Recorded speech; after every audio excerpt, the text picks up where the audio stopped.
ఇది గతంలో ఆర్టీవీ వాళ్ళు చెప్పారు కూడా, ఇది నీ మీద కేసు అయింది రాజ్బోడా గారని. సో కానీ అది మనకి ఎఫ్ఐఆర్ కాపీ రాలేదు. సో కానీ ఒక అడ్వకేట్ మిత్రుడు షేర్ చేశాడు. సో అది చదివే కంటే ముందు ఏం నడుస్తుంది ఈ బీజేపీ పాలిత రాష్ట్రాల్లో, ముఖ్యంగా ఉత్తర భారతదేశంలో దరిద్రము ఉన్నది అనేది మనము వింటున్నాము, ఇది వీడియోలలో ఇట్లా మనకు రకరకాలుగా షేర్ చేస్తున్నారు. కానీ అది ప్రత్యక్షంగా మనం అనుభవించలేదు. ఎందుకంటే తెలంగాణలో ఇది బీఆర్ఎస్తో పోరాడినాము, బీఆర్ఎస్ కొంచెం అట్లనే ప్రవర్తించింది, కానీ మరీ ఇంత దారుణంగా లేకుండే. ఇంకా కాంగ్రెస్ వచ్చినాక లాట్ బెటర్. ఇప్పుడు కేసీఆర్ గారు ధర్నా చౌక్ ఎత్తేసారు, మనము ధర్నా చౌక్ను పునరుద్ధరించాము. అంటే no one has the right to take away our fundamental rights. అంటే మన యొక్క ప్రాథమిక హక్కులను భారత రాజ్యాంగము మన యొక్క ప్రజాస్వామికంగా డాక్టర్ బాబాసాహెబ్ అంబేద్కర్ గారి చేత విరచితమైనటువంటి మన యొక్క అప్పుడున్నటువంటి దేశాన్ని ప్రేమించే మహానుభావులు, సో వాళ్ళందరి ఆలోచనల ద్వారా భారతదేశాన్ని ఒక ప్రజాస్వామిక దేశంగా, ఇది సెక్యులర్ అండ్ ప్రజాస్వామిక దేశంగా మనము ఫండమెంటల్స్ ప్రాథమిక హక్కులు ఇవ్వడం జరిగింది. ఆ హక్కులను తీసేసే హక్కు ఏ దుర్మార్గునికి లేదు. ఓకే, సో అంటే అందులో భాగంగా నిరసన తెలిపే హక్కు, తనకు నచ్చంది భావ వ్యక్తీకరణ చేసే హక్కు, దాన్ని తీసేసే హక్కు ఎవరికి లేదు. నువ్వు అడ్డమైన తప్పుడు కేసులు పెట్టి ఆ విధంగా తీసేస్తా అంటే మేము చూస్తూ ఊరుకోం. ఆ క్రమంలో ఈరోజు ఫర్ ఎగ్జాంపుల్ ఉదాహరణకి ఈరోజు ఏది ఎక్స్ ఎంపీ దాదాపు 10 ఏళ్ళు ఎంపీగా పనిచేశారు. సో ఇది హర్ష కుమార్ గారు ఏమన్నా ఎవరికైనా ద్రోహం చేశాడా, లేకపోతే ఏదైనా హింసాత్మకమైన సంఘటన చేయమని పిలుపునిచ్చాడా? ఏమన్నాడు? ఆ బ్రదర్ చనిపోయినటువంటి ప్రాంతానికి వచ్చి నివాళులు అర్పిద్దామన్నాడు. చనిపోయిన వ్యక్తులకి మన యొక్క ప్రగాఢ సానుభూతిని, వారి కుటుంబానికి ఒక ధైర్యాన్ని, అట్లనే అతని చేసిన మంచి పనులను సమాజం గుర్తుంచుకునే విధంగా అతన్ని గుర్తు చేసుకుంటే వీరికి వచ్చిన నష్టమైంది పోలీసులకి? చెప్పండి. అంటే మీరు ఆ వచ్చిన క్రౌడ్ ని కంట్రోల్ చేయలేక మీరు చేశారా? ఇది అతన్ని అరెస్ట్ చేశారా? అంటే మీరు శాంతి భద్రత కాపాడలేని దద్దమ్మలా? ఆయన ముందస్తుగానే చెప్పిండు కదా, ఏది పిలుపునిచ్చిండు కదా, పబ్లిక్ ప్రెస్ కాన్ఫరెన్స్ పెట్టే చెప్పిండు కదా, రైట్? అయితే మీరు శాంతి భద్రత కాపాడే శక్తి మీకు లేదా? చిన్న నివాళులు అర్పించడానికి అదా? లేకపోతే ఎవరి మీద నివాళులు అర్పించొద్దు, ఎవరికి సానుభూతి చెప్పొద్దు, మా యొక్క రెడ్ బుక్ పాలనలో మేమే చేస్తాము, మేము చెప్పిందే వేదము, మేము చెప్పిన వాళ్ళే చేయాలి, మేము చెప్పిందే చూపెట్టాలి అనేది ఒక నిరంకుశత్వం నడుస్తుందా? దయచేసి ఆలోచించండి. సో మన భావ స్వేచ్ఛని, మనకు నచ్చినట్టు మనం బతికే స్వేచ్ఛని, వాడెవడో బీజేపీడో, వాడెవడో చిన్నజీఆర్ గాడు అవుల నా కొడుకు కాషాయం ధరిస్తే మనందరం కాషాయం ధరించాలని అట్లాంటి చట్టం పెడతా అంటే మేమెందుకు కూరుకుంటాం? చిన్నజీఆర్ అనే లుచ్చ నా కొడుకు వాడు ఏ డ్రెస్ వేసుకోకుండా మాకు అది న్యూసెన్స్ కింద కేసు పెట్టి లోపల వేయాల్సిన అవసరం ఉంది. కానీ వాడు ఏం వేసుకున్నా మేము కంట్రోల్ చేస్తలేం. కానీ చిన్నజీఆర్ అనే అవలనాకుడికి పార్లమెంట్ ఓపెనింగ్ వచ్చిన బొర్రలు వేసుకున్న ఆర్య బ్రాహ్మణ అవలనాకుడులకి మా హక్కుని తీసేసే హక్కు నీకు ఓడిచ్చిన లుచ్చబాడుకో. మేము చెప్తాం, మళ్ళా మేము చెప్పిన డ్రెస్ వేసుకోండి చిన్నజీఆర్గా. సర్వసంగ పరిత్యాగి అని చెప్పుకునే నీకు 1000 కోట్ల ఆస్తులు ఎందుకు రా?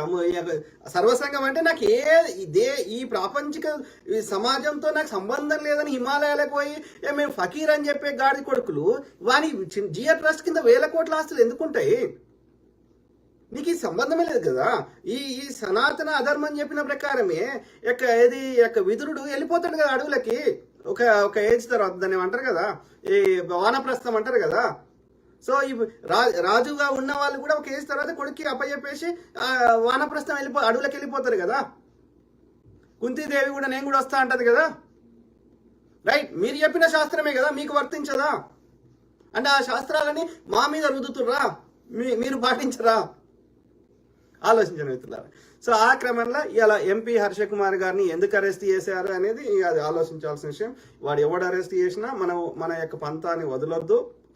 ఎక్కడైతే ప్రవీణ్ బ్రదర్ కి శవం దొరికిందో ఆ ప్రాంతం నుంచి ఒక రోడ్డు మీద కాకుండా ఆ ప్రాంతం నుంచి ఇంకా కొంచెం లోపలికి ఒక 5 ఎకరాలు 10 ఎకరాలు ఆ స్థలాన్ని అక్కడ తీసుకొని అక్కడి నుంచి ఇంక్లూడింగ్ ఆ ప్రాంతంతో సహా ఒక బెస్ట్ డాక్టర్ వైఎస్ రాజశేఖర రెడ్డి గారికి ఎట్లయితే పులివెందుల్లో మంచి మెమోరియల్ జ్ఞాపక స్మారక చిహ్నం ఎట్లయితే కట్టిరో విత్ పార్క్ అండ్ ఎవ్రీథింగ్, అట్లనే ఇలా ఎన్టీఆర్ మార్గ్ లో యొక్క నందమూరి తారక రామారావు ఎన్టీ రామారావు గారికి ఎట్లయితే మన యొక్క హైదరాబాద్ లో కట్టినరో అదేమంటారు ఎన్టీఆర్ మార్గ్ ఏమంటుందని, సో నెక్లెస్ రోడ్ మీద. సో అట్లాంటిది బ్రదర్ ప్రవీణ్ ప్రగడాల బ్రదర్ కి అక్కడ బెస్ట్ స్మారక పార్క్ ని, బెస్ట్ మెమోరియల్ పార్క్ ని అక్కడ కట్టాలి. అటనే ఆ బ్రదర్ సంబంధించినటువంటి ఆయనకి సంబంధించిన ఏమన్నా జ్ఞాపకాలు ఉంటే అక్కడ ఆ పార్క్ లో పెట్టించాల్సిన అవసరం ఉంది భావితరాలకి. ఆయన చావు ఒక ఏమంటారు ఒక ఇన్స్పిరేషన్ గా ఉండాలనేది నేను ప్రాధేయపడుతున్నా. క్రిస్టియన్ కమ్యూనిటీ కానీ, పాస్టర్స్ కానీ, సామాజిక కార్యకర్తలు కానీ, న్యాయం నిలబడాలనుకునే వ్యక్తులు కానీ, లేకపోతే ఏ మతానికి చెందిన వారైనా తప్పు రైట్ అనే భావజాలం ఉన్నవారైనా సరే, జర్నలిస్టులు అయినా సరే ముందుకు రండి. ఓకే, ముందుకు వచ్చి న్యాయం కోసం నిలబడండి. ఇది మనము ఒక పర్టికులర్ కమ్యూనిటీ వాళ్ళకే అయింది అని ఎవరన్నా అనుకుంటే పొరపాటు. బీజేపీ వల్ల ఎక్కువ అన్ని రకాలుగా నష్టపోతుంది, బాధపడుతుంది ఈ యొక్క అనార్యులైనటువంటి, శూద్రులైనటువంటి, మూలవాసులైనటువంటి ఈ 90% ఉన్నటువంటి యొక్క హిందువులే, ఆ యొక్క 1-2% బ్రాహ్మణుల వల్ల. ఓకే, సో అది ఎంపీ హర్ష కుమార్ గారి గురించి చెప్పిన. సిమిలర్లీ ఈ రెడ్ బుక్ పాలన కింద టీడీపీ నాకు టీడీపీ అనుభూతి అవుతలేదు. ఎందుకంటే దయచేసి టీడీపీ అక్కడ పరిపాలిస్తలేదు. దయచేసి ఇది మనము టీడీపీకి ఎక్కువ ఓటు శాతం ఉంది, టీడీపీకి ఎక్కువ సీట్లున్నా టీడీపీ అక్కడ పరిపాలన చేస్తలేదు.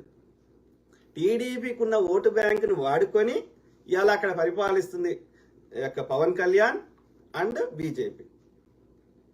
ఈయన జైల్లో పెట్టేసరికి చంద్రబాబు నాయుడిని ఇక ఆయనకు అధికారం లేకపోతే పిచ్చిలేస్తుంది కాబట్టి దోసుకున్నవి దాచుకోవాలన్నా ఏం చేయాలన్నా అధికారం కావాలి కాబట్టి ఆయనతో ఉన్న జెడ్+ సెక్యూరిటీ కూడా తీసేస్తారు అధికారం లేకపోతే అని భయపడి ఆయనను భయభ్రాంతులకు గురి చేసి ఎట్లయితే కేజ్రీవాల్ గారిని జైల్లో పెట్టినరో, ఎట్లయితే మన యొక్క హేమంత్ సోరెన్ జార్ఖండ్ సీఎం లోపల పెట్టినరో, అట్లా చంద్రబాబు నాయుడు లోపల పెడితే పిరికోడైనటువంటి చంద్రబాబు నాయుడు పోరాట శక్తి లేకుండా, అధికారం లేకుండా జెడ్+ కేటగిరీ తీస్తే ఎవడు చంపుతాడో తెలియకుండా భయపడి నువ్వేం చెప్తా చేస్తా, భార్యనే చూసుకోలేనాడు దేశాన్ని ఏం చూసుకుంటాడు అన్నవాడు ఇలా మోడీ అంత గొప్ప నాయకులు లేనని పొగుడుతున్నాడు ఒక ఇండివిజువాలిటీ లేనటువంటి కుట్రల బాబు గారు. అర్థమైందా? సో కాబట్టి అక్కడ టీడీపీ పరిపాలిస్తుంది ఈ మూర్ఖుడైనటువంటి కాపు కులానికి చెందిన వానికి ఒక ఎథిక్స్ లేవు, వానికి ఒక మోరల్స్ లేవు, ఒక విషయ పరిజ్ఞానం లేదు, ఒక పూనకం వచ్చిన లెక్క ఊగిపోతుంటాడు, ముగ్గురు భార్యలను చేసుకున్నాడు, ఒక్క భార్యతోటి కలిసి ఉండే శక్తి లేనోడు, ఒక అసమర్థుడు, ఇంకా అంతకంటే ఇంకా దిగజారి నేను మాట్లాడదలుచుకోలేదు. సో అట్లాంటి మూర్ఖుడు ఒక ఏ విషయ పరిజ్ఞానం లేని చెత్తనా కొడుకు కదా, అన్న పేరు చెప్పి 4 సినిమాలు వచ్చే ప్రయత్నం చేసిన లుచ్చనా కొడుకు కదా. ఏ స్త్రీ కనబడితే ఆ స్త్రీని తోటి వాడు ఏం చేయగలుగుతాడో అందరూ కూడా సమర్థుడో లేదో తెలియదు కానీ అట్లా ఒక ఎథిక్స్ మోరల్స్ లేని వ్యక్తి కదా, దుర్మార్గుడు, దుష్టుడు, నీచుడు, నికృష్టుడు, కత్తి మహేష్ను చంపించిన నీచుడు ఇలా రెడ్ బుక్ పాలనని అమలు చేస్తూ నేను చెప్పిందే శాసనం అన్నట్టుగా ఆ బ్రాహ్మణుల సంఖ నాకుతున్నటువంటి ఆ గోదావరి జిల్లాలో అగ్రహారాలు దొబ్బి అలా ఉంటున్నటువంటి ఆ యొక్క తిరుపతిలో మొత్తం అది ఏది రాయలసీమలో ఉన్నా కానీ అక్కడ మొత్తం ఇదే గోదావరి జిల్లాలో చెందిన బ్రాహ్మణులు ఈ విధంగా వీరిని కంట్రోల్లో పెట్టుకొని అక్కడ ఉన్నటువంటి గోదావరి జిల్లాలో ఉన్నటువంటి ఈ కాపులని అట్లనే ఈ రాజులని కంట్రోల్లో పెట్టుకొని అక్కడ ఒక దుర్మార్గమైన వాళ్ళ యొక్క సనాతన అధర్మాన్ని లేకపోతే ఆ మనువాదాన్ని మా అందరి మీద రుద్దే ప్రయత్నం చేస్తున్న ఆ బ్రాహ్మణ మూర్ఖులని అందరు గాడిద కొడుకులు చూడు. చాగంటే ఎక్కడి నుంచి వస్తాడు? అదే గోదావరి జిల్లాలకి వస్తాడు. ఎవడు? అదే బ్రాహ్మణుడు. ఈడు చిన్నజీరోడు వాడే. తిరుపతిలో ఉన్న అన్ని మేజర్ అందరు గాళ్ళే. అర్థమైందా? ఇట్లా ఈ దళితులు తయారయ్యారు. సినిమా ఇండస్ట్రీలో ఎవరు తెచ్చిండ్రు ఇవాళంతా అప్పుడెప్పుడో వెనకట 1940లో కొంతమంది రాయలసీమకి చెందిన నాగయ్య వీళ్ళు రెడ్డిలు ఉన్నప్పటికీ, ఈ ఎల్బి ప్రసాద్ వీళ్ళు ఉన్నప్పటికీ వాళ్ళ తరం అయిపోయిన తర్వాత ఈ చిరంజీవి అనే దరిద్రుడు వచ్చిన తర్వాత ఇప్పుడు అంతా కాపల్ల రాజ్యం నడుస్తున్నది కదా. ఆంధ్రాలో కాపోడు అగ్రరాజ్యం అవుతాడంట, తెలంగాణలో వాడు బీసీ అవుతాడంట. అంటే బీసీలకు వచ్చే ఏ పదవులు కూడా ఈడ రానియరు తెలంగాణలో. అంటే ఎంత అబ్యూజ్ చేస్తున్నారో దయచేసి ఆలోచించండి. ఈ కాపులు తెలంగాణలో ఆంధ్రాలైనా ఇలా ఎవడి సంఖ్య నాకుతున్నారు? ఇలా బండి సంజయ్ గాడు కాపు, ధర్మపురి అరవింద్ గాడు కాపు, అదొక ఆకుల శ్రీవాణి అంటే అది కాపు. అందరు కాపు నా కొడుకులు అందరూ ఈ మోడీ బీజేపీ సంఖ నాకుతున్నారు. అర్థమైందా? లుచ్చబాడకలు. సో అంటే ఎంత గలీజ్ నా కొడుకులు ఉన్నారో అర్థం చేసుకోండి. మళ్ళీ కాపోలు ఎక్కడ ఏది పేదరికంతో శాల అయినా శాఖల అయినా మంగళ అయినా మాదిగ అయినా వీళ్ళ లెక్క చాలా దీనస్థితులు లేరు వీళ్ళు. ఓకే, అప్పుడు కూడా ఈవెన్ తెలంగాణలో కూడా నిజాం పాలనలో కూడా పటేల్ పట్వారి ఈ గాడి కొడుకులే, హైదరాబాద్కి కోత్వాల్గా పనిచేసింది ఈ గాడి కొడుకులే. మళ్ళీ ఆడొచ్చేసి నేను బీసీ అంటే బీసీలకు ఒక్క పదవి రానియడంట ఈ తీన్మార్ మల్లిగాడు ఇట్లాంటి పడుకోవాలి. అర్థం చేసుకోండి ఇట్లారా. ఓకే, సో ఆ విధంగా రెడ్ బుక్ పాలన నడిపిస్తున్నారు. అరే ఆ జగన్ గారిని కాదని ఈ చంద్రబాబు నాయుడిని, చంద్రబాబు ఎన్నుకున్నారా? అసలు ఎన్నుకోలేదు. జగన్ గారికి కూడా తక్కువ సీట్లు, తక్కువ ఓట్లు ఏం రాలే, అబోవ్ 40% వచ్చినాయి. ఆ వ్యతిరేక ఓట్లు చీలకుండా ఏది కూటమి కట్టిర్రు, లేకపోతే ఏది జగన్ గారే గెలిచేవారు. అర్థమైందా? సో ఆ కూటమి కట్టడం వల్ల వ్యతిరేక ఓటు చీలలే. ఈ పవన్ కళ్యాణ్ గారికి 5%, 7% ఎంతనో ఓట్లు చీలేటి, అవి చీలలేదు. రెండోది ఏంది, ఈ చంద్రబాబు నాయుడు షెల్లని పట్టుకొని వచ్చిండు, 2 షెల్లలను పట్టుకొని వచ్చిండు. వాళ్ళని కరెక్ట్గా ఎన్నికల ముందు కరెక్ట్గా వాడుకొని అన్నను పొట్టు తిడిపించిండు. తిడిపించడం వల్ల ఏమైంది, షర్మిలతోటి సునీతతోటి వాడు మరి జగన్ ఏం చేసిండు, ఆస్తి వంచితే పిడబోతుండే పంచకపోయేసరికి షెల్లెలకు కోపం వచ్చాయి. మళ్ళీ బాబాయ్ చంపేవారికి ఇంకా కోపం వచ్చాయి. సో అప్పుడు ఏం చేసిర్రు, వీళ్ళకున్న దాన్ని కరెక్ట్గా తన దిక్కు తిప్పుకోగలిగిండు చంద్రబాబు నాయుడు. ఏది వాళ్ళకి డబ్బులు ఇస్తానడా ఇంకేం చేస్తానడా మనకు తెలియదు కానీ, సో మొత్తం మీద అయితే వాళ్ళతోటి పొట్టు తిట్టిపించిండు ఎన్నికల ముందు. తిట్టిపించే వారికి ఏమైంది, ఒక తటస్థంగా ఉన్న వాళ్ళు జగన్ని పూర్తిగా అభిమానించే వాళ్ళు జగన్కి ఓటేశారు. జగన్ పథకాల ద్వారా లబ్ధి పొందిన వారు ఎవరైతే కొంచెం న్యూట్రల్గా ఉన్నారో వాళ్ళు జగన్ మీద సొంత చెల్లెన్లే వాడిని అన్నం తిడుతుంటే కానీ కొంతమంది ఒక 5 to 7% ఓటు మార్చుకున్నారు. లేకపోతే జగన్కి ఆ 42 ఎంతనో వచ్చింది, 44. సో ఇంకా ఈ 7 కలిస్తే మోర్ దాన్ 50 అవుతుంటే జగనే వస్తుండే. ఈ షెల్లెళ్ళు 5 నుంచి 7% ఓటు తగ్గించగలిగారు అన్నకి. సో ఆ విధంగా ఏమైంది, ఆ విధంగా వ్యతిరేక ఓటు చీలక ఈ విధంగా ఈ అక్క చెల్లెలు బాగా తిట్టడము, దాంతోపాటు బీజేపీ ఆ యొక్క ఓటింగ్ మిషన్ల ద్వారా లేకపోతే వానుకున్న ఆ యొక్క అక్కడ కేంద్రంలో ఉన్నటువంటి ఆ ఓట్ల సంఖ్యను కానీ అక్కడ అంటే పోల్ మేనేజ్మెంట్లో కొంచెం అన్యాయం చేసి ఆ విధంగా కూటమి ప్రభుత్వాన్ని తెచ్చి ఆడ దరిద్రం స్టార్ట్ చేసిండు. వాడు చంద్రబాబు నాయుడు చెప్పండి మిత్రులారా, ఏ ప్రచారం చేసుకుంటాడు హైదరాబాద్లో హైటెక్ సిటీ కట్టినని, మరి ఆంధ్రప్రదేశ్లో ఎందుకు కడతలేడు? ఇది 4th టర్మ్ ఆయన పరిపాలిస్తున్నాడు. అది ఫస్ట్ టైం ఎన్టీ రామారావుని చంపి అడ్డదారులు వచ్చిండు. ఆయన సొంత పార్టీ పెట్టుకోలే, ఆయన ముఖం చూసి ఎవడు ఓటేసినాడు కాదు ఎప్పుడు. అర్థమైందా? సో ఫస్ట్ 2 టర్మ్స్ తర్వాత ఇక తెలంగాణ సపరేట్ కావడం వల్ల అదొక సెంటిమెంట్ని వాడుకొని వచ్చిండు. ఇప్పుడు ఈ కుట్ర చేసిండు. ఎప్పుడు కానీ కుట్రలే, ప్రజలు ఆయనకు ఓటేసి ఎన్నడూ ఎన్నుకోలే ఆయన. ఓకే, సో ఆ విధంగా వచ్చినాక ఇప్పుడు పోలవరం అన్నాడు. పోలవరం జగన్ కడతలేడని జగన్ తిట్టిండు. మరి ఎందుకు కడతలేడు? ఫస్ట్ టైం వచ్చినప్పుడు ఎందుకు కట్టలే? వాడు మట్టి నీళ్ళు తెచ్చి పోసిండు, వాడు ఏం నిధులు ఇస్తలేడు, ఏం చేస్తలేడు అని తిట్టిండు. మరి ఇప్పుడు నువ్వు నీ సపోర్ట్ తీసేసి ఇలా గవర్నమెంట్ పడిపోయే స్థాయిలో ఉండి కూడా మీరు ఎందుకు కడతలేవు? ఎందుకు నిధులు తెస్తలేవు? ఎందుకు ఐటీ పార్కులు తెస్తలేవు? ఎందుకు కేంద్ర ప్రాజెక్టులు కడతలేవు? ఎందుకు పోలవరం కంప్లీట్ చేస్తలేవు? ఎందుకు ఇంకోటి చేస్తలేవు? ఈ రెడ్ బుక్ పాలన ఎందుకు చేస్తున్నావు? ఇట్లా ఎవరిని వాడితే అది కూడా ఏంది, ఎవడన్నా నిరాటంకంగా హత్యలు చేస్తున్నారు. హత్యలు చేసి మరి వాళ్ళ మీద హత్యలు చేసిన వాళ్ళ దోషుల మీద ఎలాంటి చర్యలు లేవు. అనంతపూర్లో కాంగ్రెస్ కార్యకర్తలు చంపారు ఘోరంగా, ఎలాంటి చర్యలు లేవు. అట్లా ఎంతో మంది వైసీపీ కార్యకర్తలు చంపారు, ఎలాంటి చర్యలు లేవు. కానీ వాళ్ళు ఎవరో పోస్ట్ పెట్టిర్రట సోషల్ మీడియాలో, అది దానికని అరెస్ట్ చేస్తారట. పోసాని మురళి గారు సినిమా యాక్టర్ అండ్ రైటర్, ఆయన గతంలో వీళ్ళని తిట్టిండంట ప్రెస్ కాన్ఫరెన్స్ లో. అరెస్ట్ చేసి 10 రోజుల 12 రోజుల రిమాండ్లో పెట్టిండు. ఎవరికి నేరం చేశారా? ఆయన తిట్టడం వల్ల భూమి బద్దలాయనా? ప్రజలకి ఏమన్నా ఇదైందా?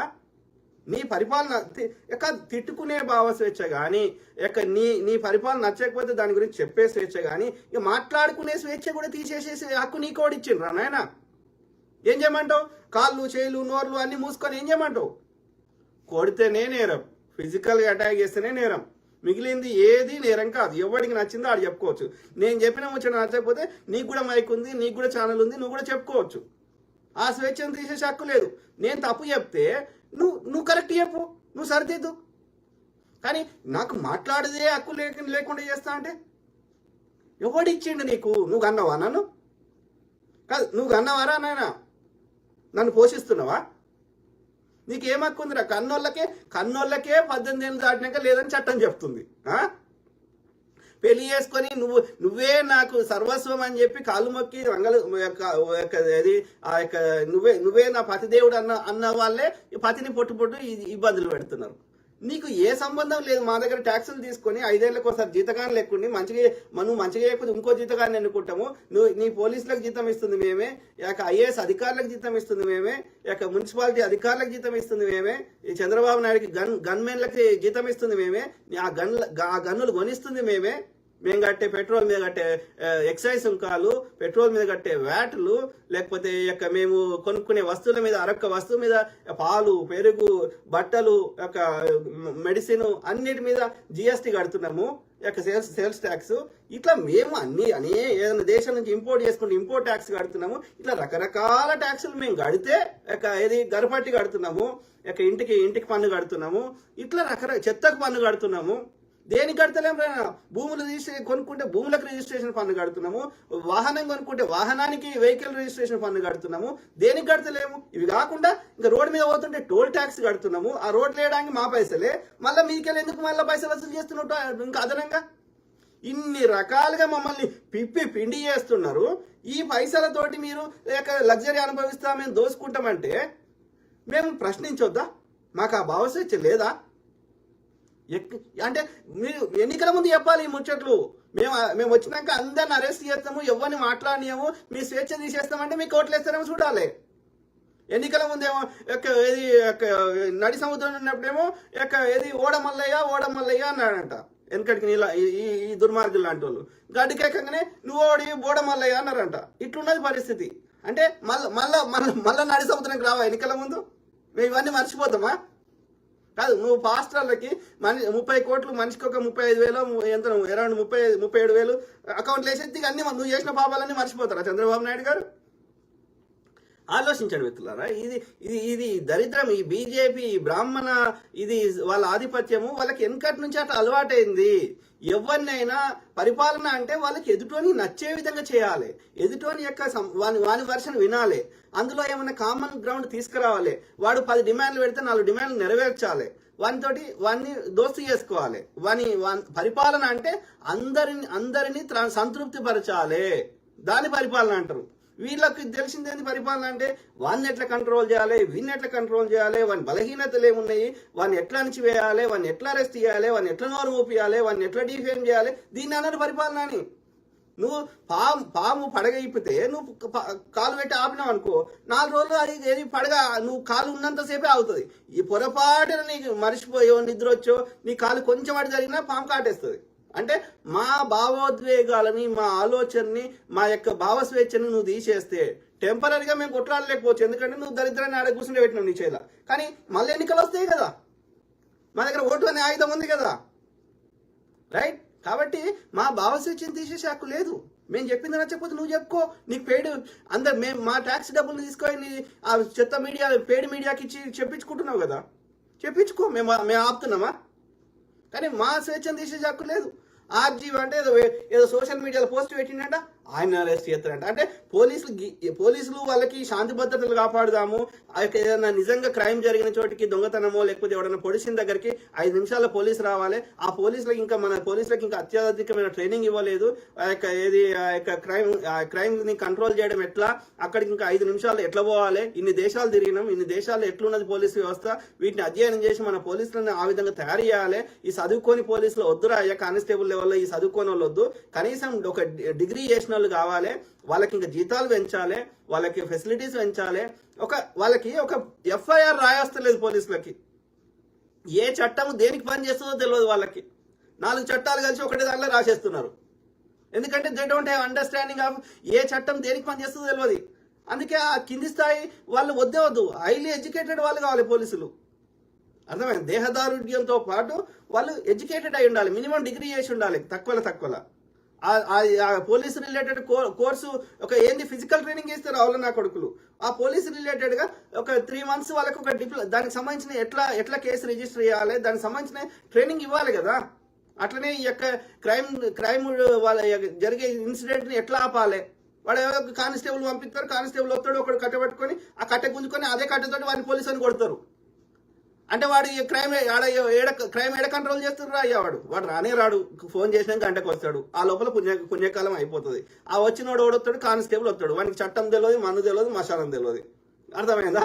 సార్ అని వాడే బతిలాడుకుంటాడు. వాడు బతిలాడుకునే స్థానంలో ఉంటాడు పోలీసుడు. అంటే ఎన్ని లోపాలు ఉన్నాయి, ఇన్ని దేశాలు తిరుగుతారు, ఇన్ని దేశాలు మంచిగుందని చెప్తారు, మరి వాళ్ళ పిల్లల్ని విదేశాలకు పంపిస్తారు అన్ని మంచిగున్న దగ్గరికి. అట్లాంటివి మన దగ్గర ఎందుకు చేయలేకపోతున్నారు ఈ దుర్మార్గులు? మీకు తెలియదా? అన్నీ తెలుసు, అయినా ఎందుకు చేస్తలేరు? Because you don't have love for the people. ఎన్నికల ముందు చిల్లర పంచి పెడదాం, అంతే పంచి పెడదాం, ఓట్లు వేయించుకుందాం, తర్వాత ఈ 5 ఏళ్ళు దోసుకుందాం. ప్రజల మీద మీకు ప్రేమ లేదు, అందుకని చేస్తలేరు. మీకు తెలియక కాదు, మీకు విషయ పరిజ్ఞానం లేక కాదు. అర్థమైందా మిత్రులారా? సో ఆ క్రమంలో ఈ దరిద్రుడు వచ్చినాక, ఈ కూటమి ప్రభుత్వం వచ్చినాక టీడీపీని తిడుతున్నాం కానీ, ఎందుకంటే వాడు అధికారంలో ఉన్నట్టుగా కనిపిస్తున్నాడు. కానీ టీడీపీ కంటే కూడా మనం తిట్టాల్సింది ఎక్కువ జనసేనని అండ్ బీజేపీని. వాడు చెప్పింది వీడు వినాల్సి వస్తున్నది, వీడు వినకపోతే వీని పని అవుతుంది. అర్థమైందా? మళ్ళీ తీసుకొని జల్ల పెడతారు, పెట్టి జగన్ని ముఖ్యమంత్రి చేస్తారు. మళ్ళీ వానికి 2 నిమిషాల పని కాదు, లేకపోతే రాష్ట్రపతి పాలన పెడతాడు, గవర్నర్ పాలన పెడతాడు, వాళ్ళకి పెద్ద విషయం కాదు. సో ఆ క్రమంలో ఇప్పుడు హర్ష కుమార్ గారిని ఇది ఒక నివాళులు అర్పించనివ్వలేదు. ఓకే, నేను దేశంలో నుండి నేను 10 ఏళ్ల నుంచి ముచ్చట చెప్తున్నా. మరి తెలంగాణ ప్రభుత్వం, తెలంగాణలో ఉన్న కేసీఆర్ ఎన్ని కేసులు పెట్టాలి నా మీద, రైట్? ఆ కేంద్రంలో బీజేపీ ఎన్ని కేసులు పెట్టాలి, ఇక్కడ రేవంత్ రెడ్డిని తిట్టిన రేవంత్ రెడ్డి ఎన్ని కేసులు పెట్టాలి అంటే, ఆంధ్రప్రదేశ్ తెలంగాణ కంపేర్ చేసినప్పుడు ఆంధ్రప్రదేశ్ ఎంత అరాచకంగా ఉందో మీరు దయచేసి గమనించాలి. ఓకే, అర్థమైందా మిత్రులారా? సో అట్లనే పోసాని కృష్ణమురళి గారు, ఆయన ఎవరిని కొట్టలేదు, ఆయన యొక్క ప్రెస్ లో తిట్టిండు జనసేన పవన్ కళ్యాణ్.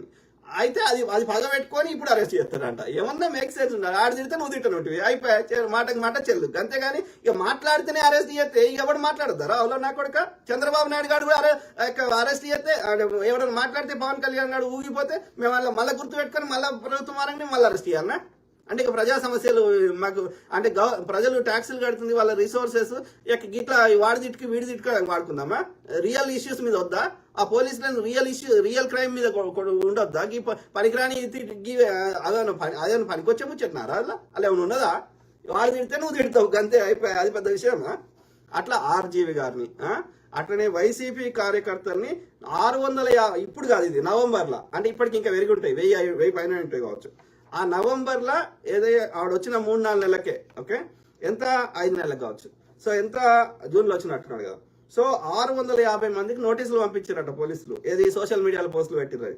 147 మంది మీద కేసులు రిజిస్టర్ అయినాయంట, ఎఫ్ఐఆర్ ఫైల్ చేసిరట. అలా 49 మంది అరెస్ట్ చేసినట్ట. ఎందుకురా అంటే సోషల్ మీడియాలో పోస్టులు పెట్టిరట. ఏమన్నా అర్థం ఉందా? కుట్రాల బాబు గారు, పవన్ కళ్యాణ్, అవులా నా కొడుకు పవన్ కళ్యాణ్, 3 భార్యల ముద్దులమ్మగుడు పవన్ కళ్యాణ్ గారు, విషయ పరిజ్ఞానం లేని అవులా నా కొడుక. ఇంకా బీజేపీ అయితే చెత్త పార్టీ. అది ఎందుకుందో భూమి, ఆ బ్రాహ్మణులది ఎందుకుందో, ఆర్య బ్రాహ్మణులది ఎవరికి తెలియదు. అట్లా ఆ వంశీ వల్లభనేని అనేట ఆయన్ని, తర్వాత ఎవరు వర్ర రవీంద్రారెడ్డి అనేట ఆయన్ని, ఎవరిని వాళ్ళు ఏం పాపం చేయలేదు, ఎవరిని కొట్టలేదు, ఎవరిని చంపలేదు, ఏం చేయలేదు. సోషల్ మీడియాలో పోస్టులు పెట్టిరట. దానికని వీడు ఇంతమందిని పోలీసు వ్యవస్థని దుర్వినియోగం చేస్తున్నాడు ఈ యొక్క. మళ్ళీ ఈడు ఇంకోడు వాళ్ళ కొడుకు, ఎవడు చంద్రబాబు నాయుడు కొడుకు, వాడు ఇంకా పవన్ కళ్యాణే ఊగిపోయే పిచ్చినా కొడుకురా అంటే, ఆ నారా లోకేష్ అనేటోడు ముద్దపప్పు, కందిపప్పు, ఇంకో పప్పు, ఏ పప్పు, వాడికి ఒక బాడీ లాంగ్వేజ్ సరిగ్గా లేదు, వానికి ఒక విషయ పరిజ్ఞానం లేదు, వాడు చదువుకున్నాడంటే కానీ మరి వాడు చెప్తే ఒక ఓటు వాళ్ళు లేదు. ఇలా వాడు ఏదో గొప్పగా ఎవరినో బెదిరించి ఏమో చేస్తున్నాడు. అరే నారా లోకేష్, ఒక్క బహిరంగ సభలో ఒక్క స్పీచ్ ఇరా నాయన, స్పీచ్ ఇచ్చి 4 ఓట్లు చెప్పిరా చూద్దాం. నువ్వు అట్లనే ఉన్నావు, ఇక్కడ కేసీఆర్ కొడుకు అట్లనే ఉన్నాడు. మీరు చెప్తే ఒక్క ఓటు పడది. ఓకే, మీరేదో మీకు లేదు, మీకు అంటే అది కనిపిస్తుంది, ప్రజల మీద ప్రేమ ఉంటే కనిపిస్తుంది. అయినా మీరు ఒక్క ఓటు దేనోడు ఇలా నేనే ప్రభుత్వాన్ని తెచ్చినా, నేను ఏమైనా చేస్తా అన్న ధోరణిలో ప్రవర్తించడం ఎంతవరకు కరెక్ట్?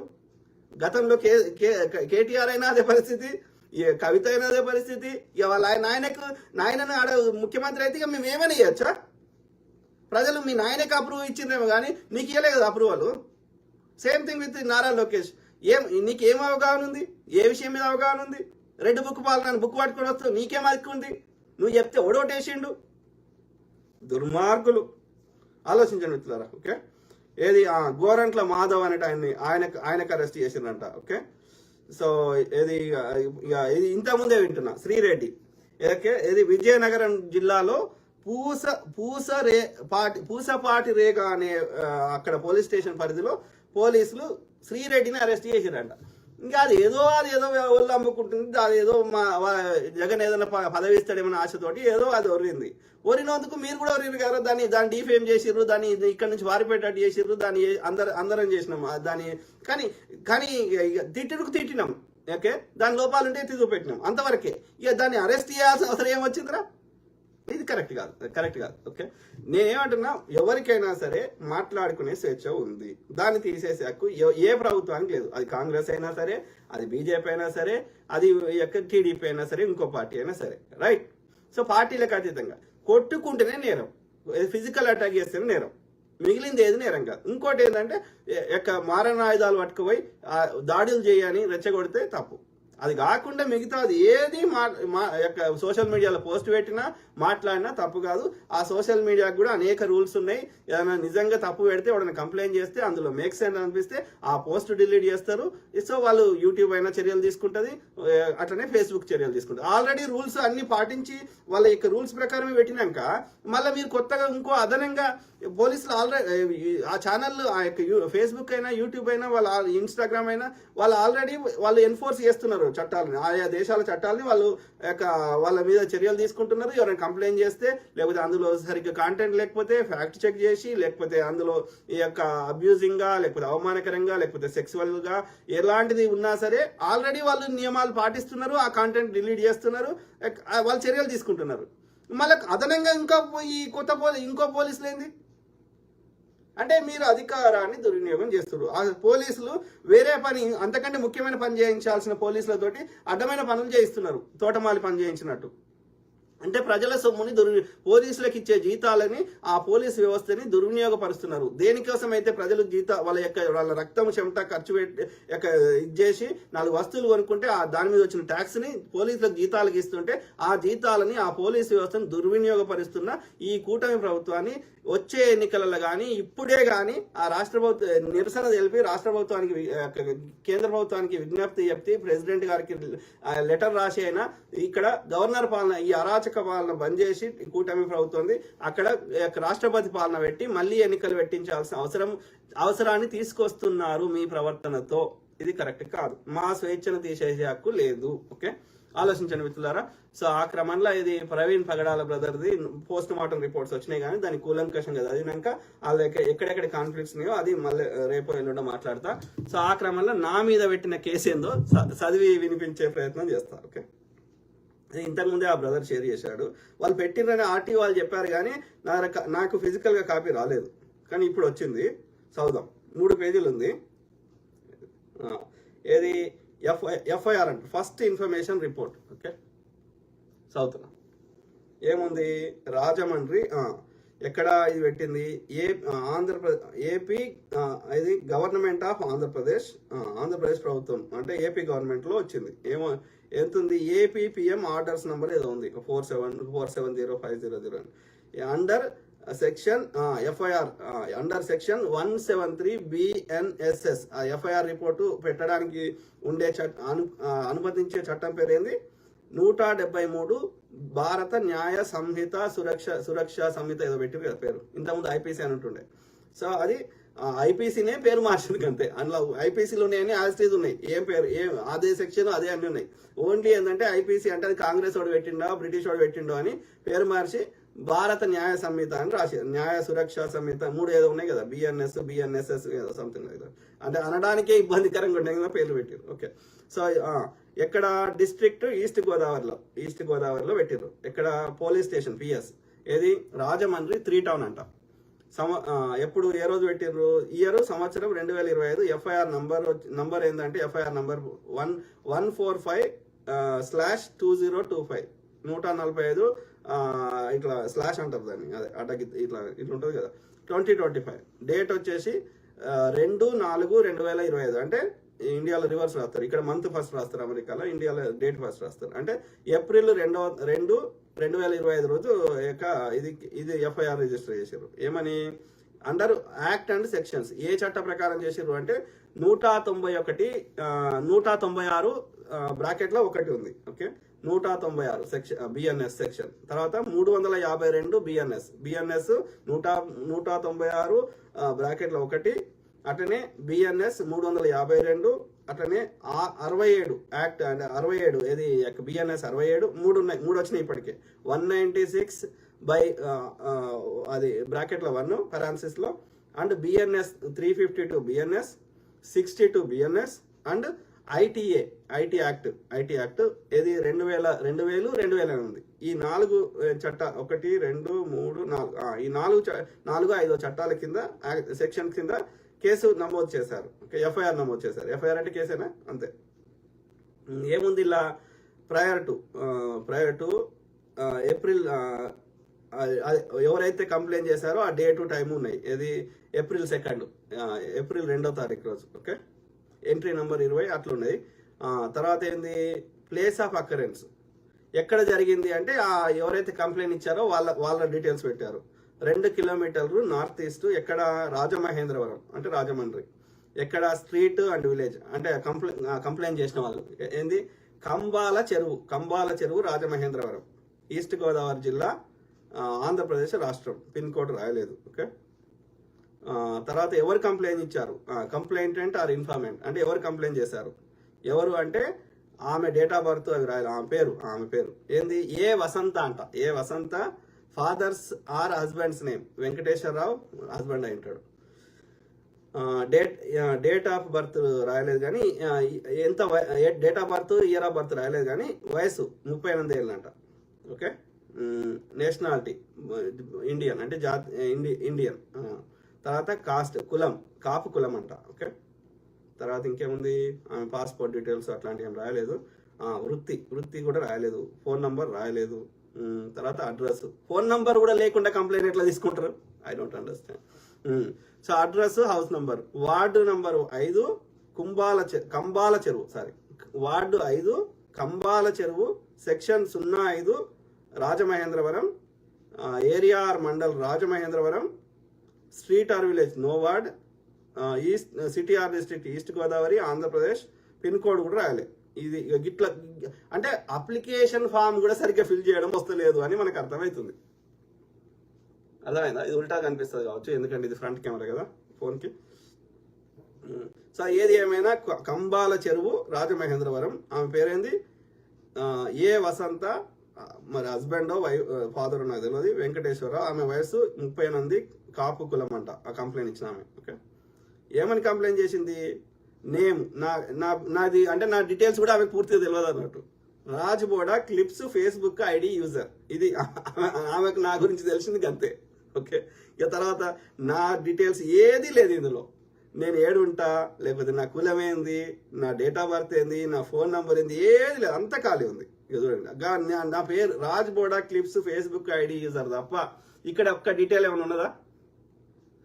అంటే వాళ్ళకి ఎఫ్ఐఆర్ కూడా సరిగ్గా ఫిల్ చేయలేని దుస్థితిలో వాళ్ళు కంప్లైంట్ ఎట్లా తీసుకుంటారు? ఎలాంటి ఇన్ఫర్మేషన్ ఆ కంప్లైంట్ చేసిన వాళ్ళది లేకుండా, ఎవరి మీద కంప్లైంట్ చేశారో వాళ్ళది లేకుండా నువ్వు ఎట్లా ఎఫ్ఐఆర్ చేస్తావు, కేసు ఎట్లా ఫైల్ చేస్తావు? అంటే మినిమం అవగాహన లేని వ్యక్తులు ఉన్నారు. అంటే కేవలం భయభ్రాంతులకు గురి చేసి నోరు మూపించే ప్రయత్నం చేస్తున్నారు.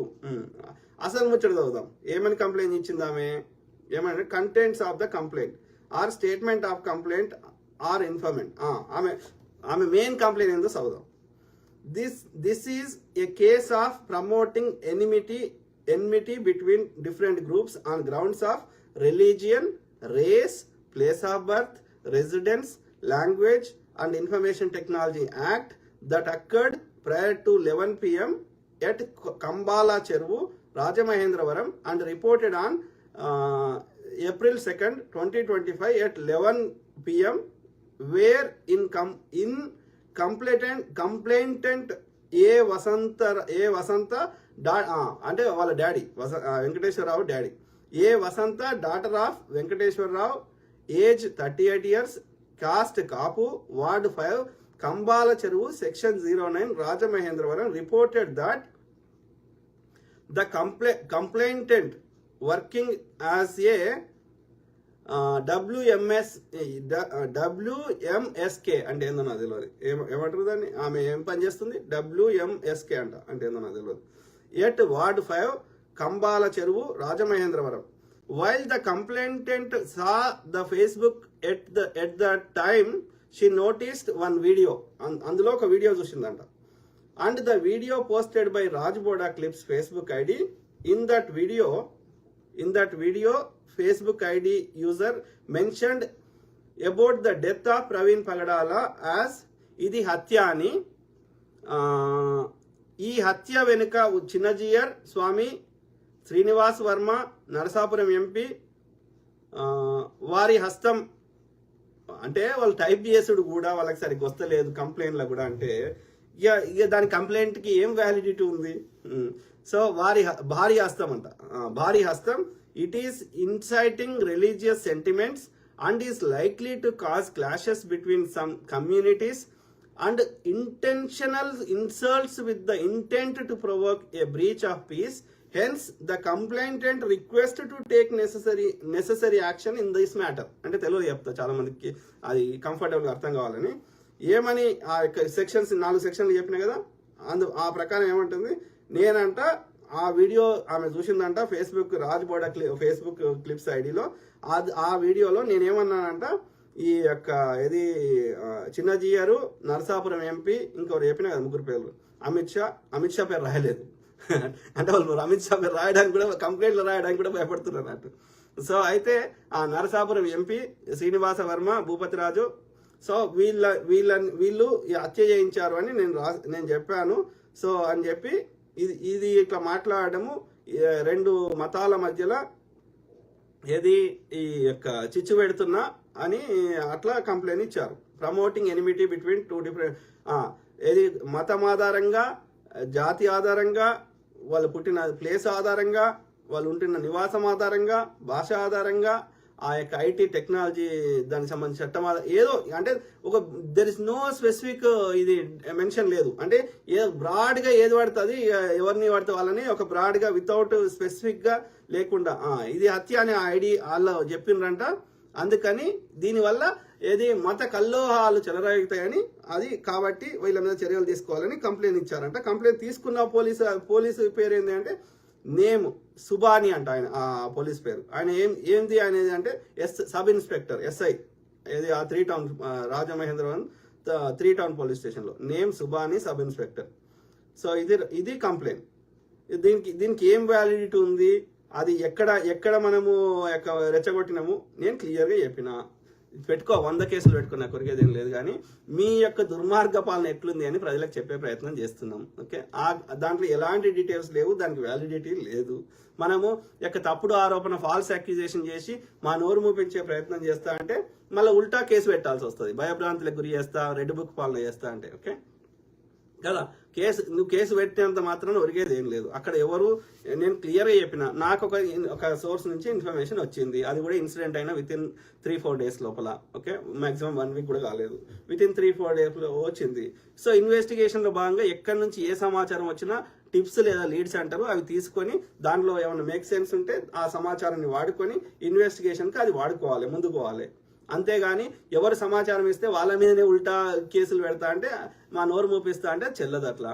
ఓకే, ఇప్పటికి కూడా నేను నమ్ముతున్నా డెఫినెట్లీ ఆ చిన్నజీఆర్ అండ్ యొక్క ఈ కరుణాకర్ సుగుణ అండ్ ఈ లలిత్ కుమార్ ఇట్లా ఈ గ్రూప్ అంతా కలిసి ఆ యొక్క ఇక్కడ ఉన్నటువంటి బీజేపీ వాళ్ళు, అక్కడ భూపతి శ్రీనివాస వర్మ అండ్ వాళ్ళకి సంబంధించిన వాళ్ళ యొక్క సహాయ సహకారాలు తీసుకొని అది అమిత్ షా దాకా పంపించి అమిత్ షా అప్రూవల్ తీసుకొని ఈ కూటమి ప్రభుత్వం మీద ప్రెజర్ పెట్టి రఘురామకృష్ణరాజుతో సహా బీజేపీలో ఉన్నటువంటి ఏపీలో ఉన్న బీజేపీ పెద్ద వాళ్ళందరూ కలిసి అదొక కుట్ర ప్రకారం చేశారు. మాకు ఆధారాలు ఇవ్వమంటే ఇస్తలేరు. నేను ఒక్కటే అడిగిన, నాకు వద్దురా, నీ సీసీ ఫుటేజ్లు వద్దు, నా మన్ను వద్దు, మా వద్దు, నాకు ఒక్క నయారా పెట్రోల్ బ్యాంక్ దగ్గర ఈ రోజు సాయంత్రం 5 గంటల నుంచి తెల్లారి సాయంత్రం 5 గంటల దాకా ఉన్న 3 సీసీ ఫుటేజ్లు నాకు మొత్తం డేటా ఇచ్చేసాయి. ఇంకా ఏం అడగా, నేను టోల్ గేట్ అడగా, కొంతమూరు అడగా, నేను కీసర్ అడగా, ఇంకోటి అడగా, నాకు ఏదొద్దు. ఈ ఒక్కటి చాలు నాకు. మొత్తం చెప్తాం ఈ బతుకు. ఏ ట్రక్ వచ్చింది, ఏ ట్రక్ పోయింది, ఎవడొచ్చిండు, ఏడికి పోయిండు, పోలీసులు శవం దొరికినాక ఎవడేం చేశారు, ఎవ్రీథింగ్ వస్తుంది మాకు. అయిపోయింది. కుల్లం ఇవ్వండి. ఎందుకు గుంజుకొని అన్ని ఎక్కడ ఆధారంగా గుంజుకొని ఎందుకు దాచిపెట్టుకున్నారు పోలీసులు? డెఫినెట్లీ ఆయన అత్యంత ఏమంటారు భయంకరంగా ఈ యొక్క ప్రతి రిలీజియన్లో, నాట్ వన్ రిలీజియన్, ఇంక్లూడింగ్ క్రిస్టియానిటీలో కూడా ఉన్నటువంటి లోపాలని, లేకపోతే అక్కడ ఉన్నటువంటి అబ్యూజర్స్ని ఆ ప్రవీణ్ బ్రదర్ కన్సిస్టెంట్గా ఎత్తి చూపెట్టాడు. అది నచ్చని వారు డెఫినెట్లీ వాళ్ళ వ్యక్తిగత కారణాలు కూడా ఇంక్లూడ్ అయ్యి ఆ బ్రదర్ని హత్య చేయడం జరిగింది. నేను ఇప్పటికీ నమ్ముతున్నా, నా మీద 1000 కేసులు కాదు 1,00,000 కేసులు పెట్టుకో, కొరికేదేం లేదు. అర్థమైందా? ఇట్లా కాదు, నేను అడుగుతున్నా, జియో ట్రస్ట్ ఎందుకురా అయ్యా? ఏ స్వామి వివేకానందకి ఏ ట్రస్ట్ లేదే? ఏ రామకృష్ణ పరమహంస గారు ఈ 1000 కోట్లు ముట్టికి వెనకకి దాచిపెట్టుకోలే కదా? ఒక రమణ మహర్షి గారు లేరు కదా?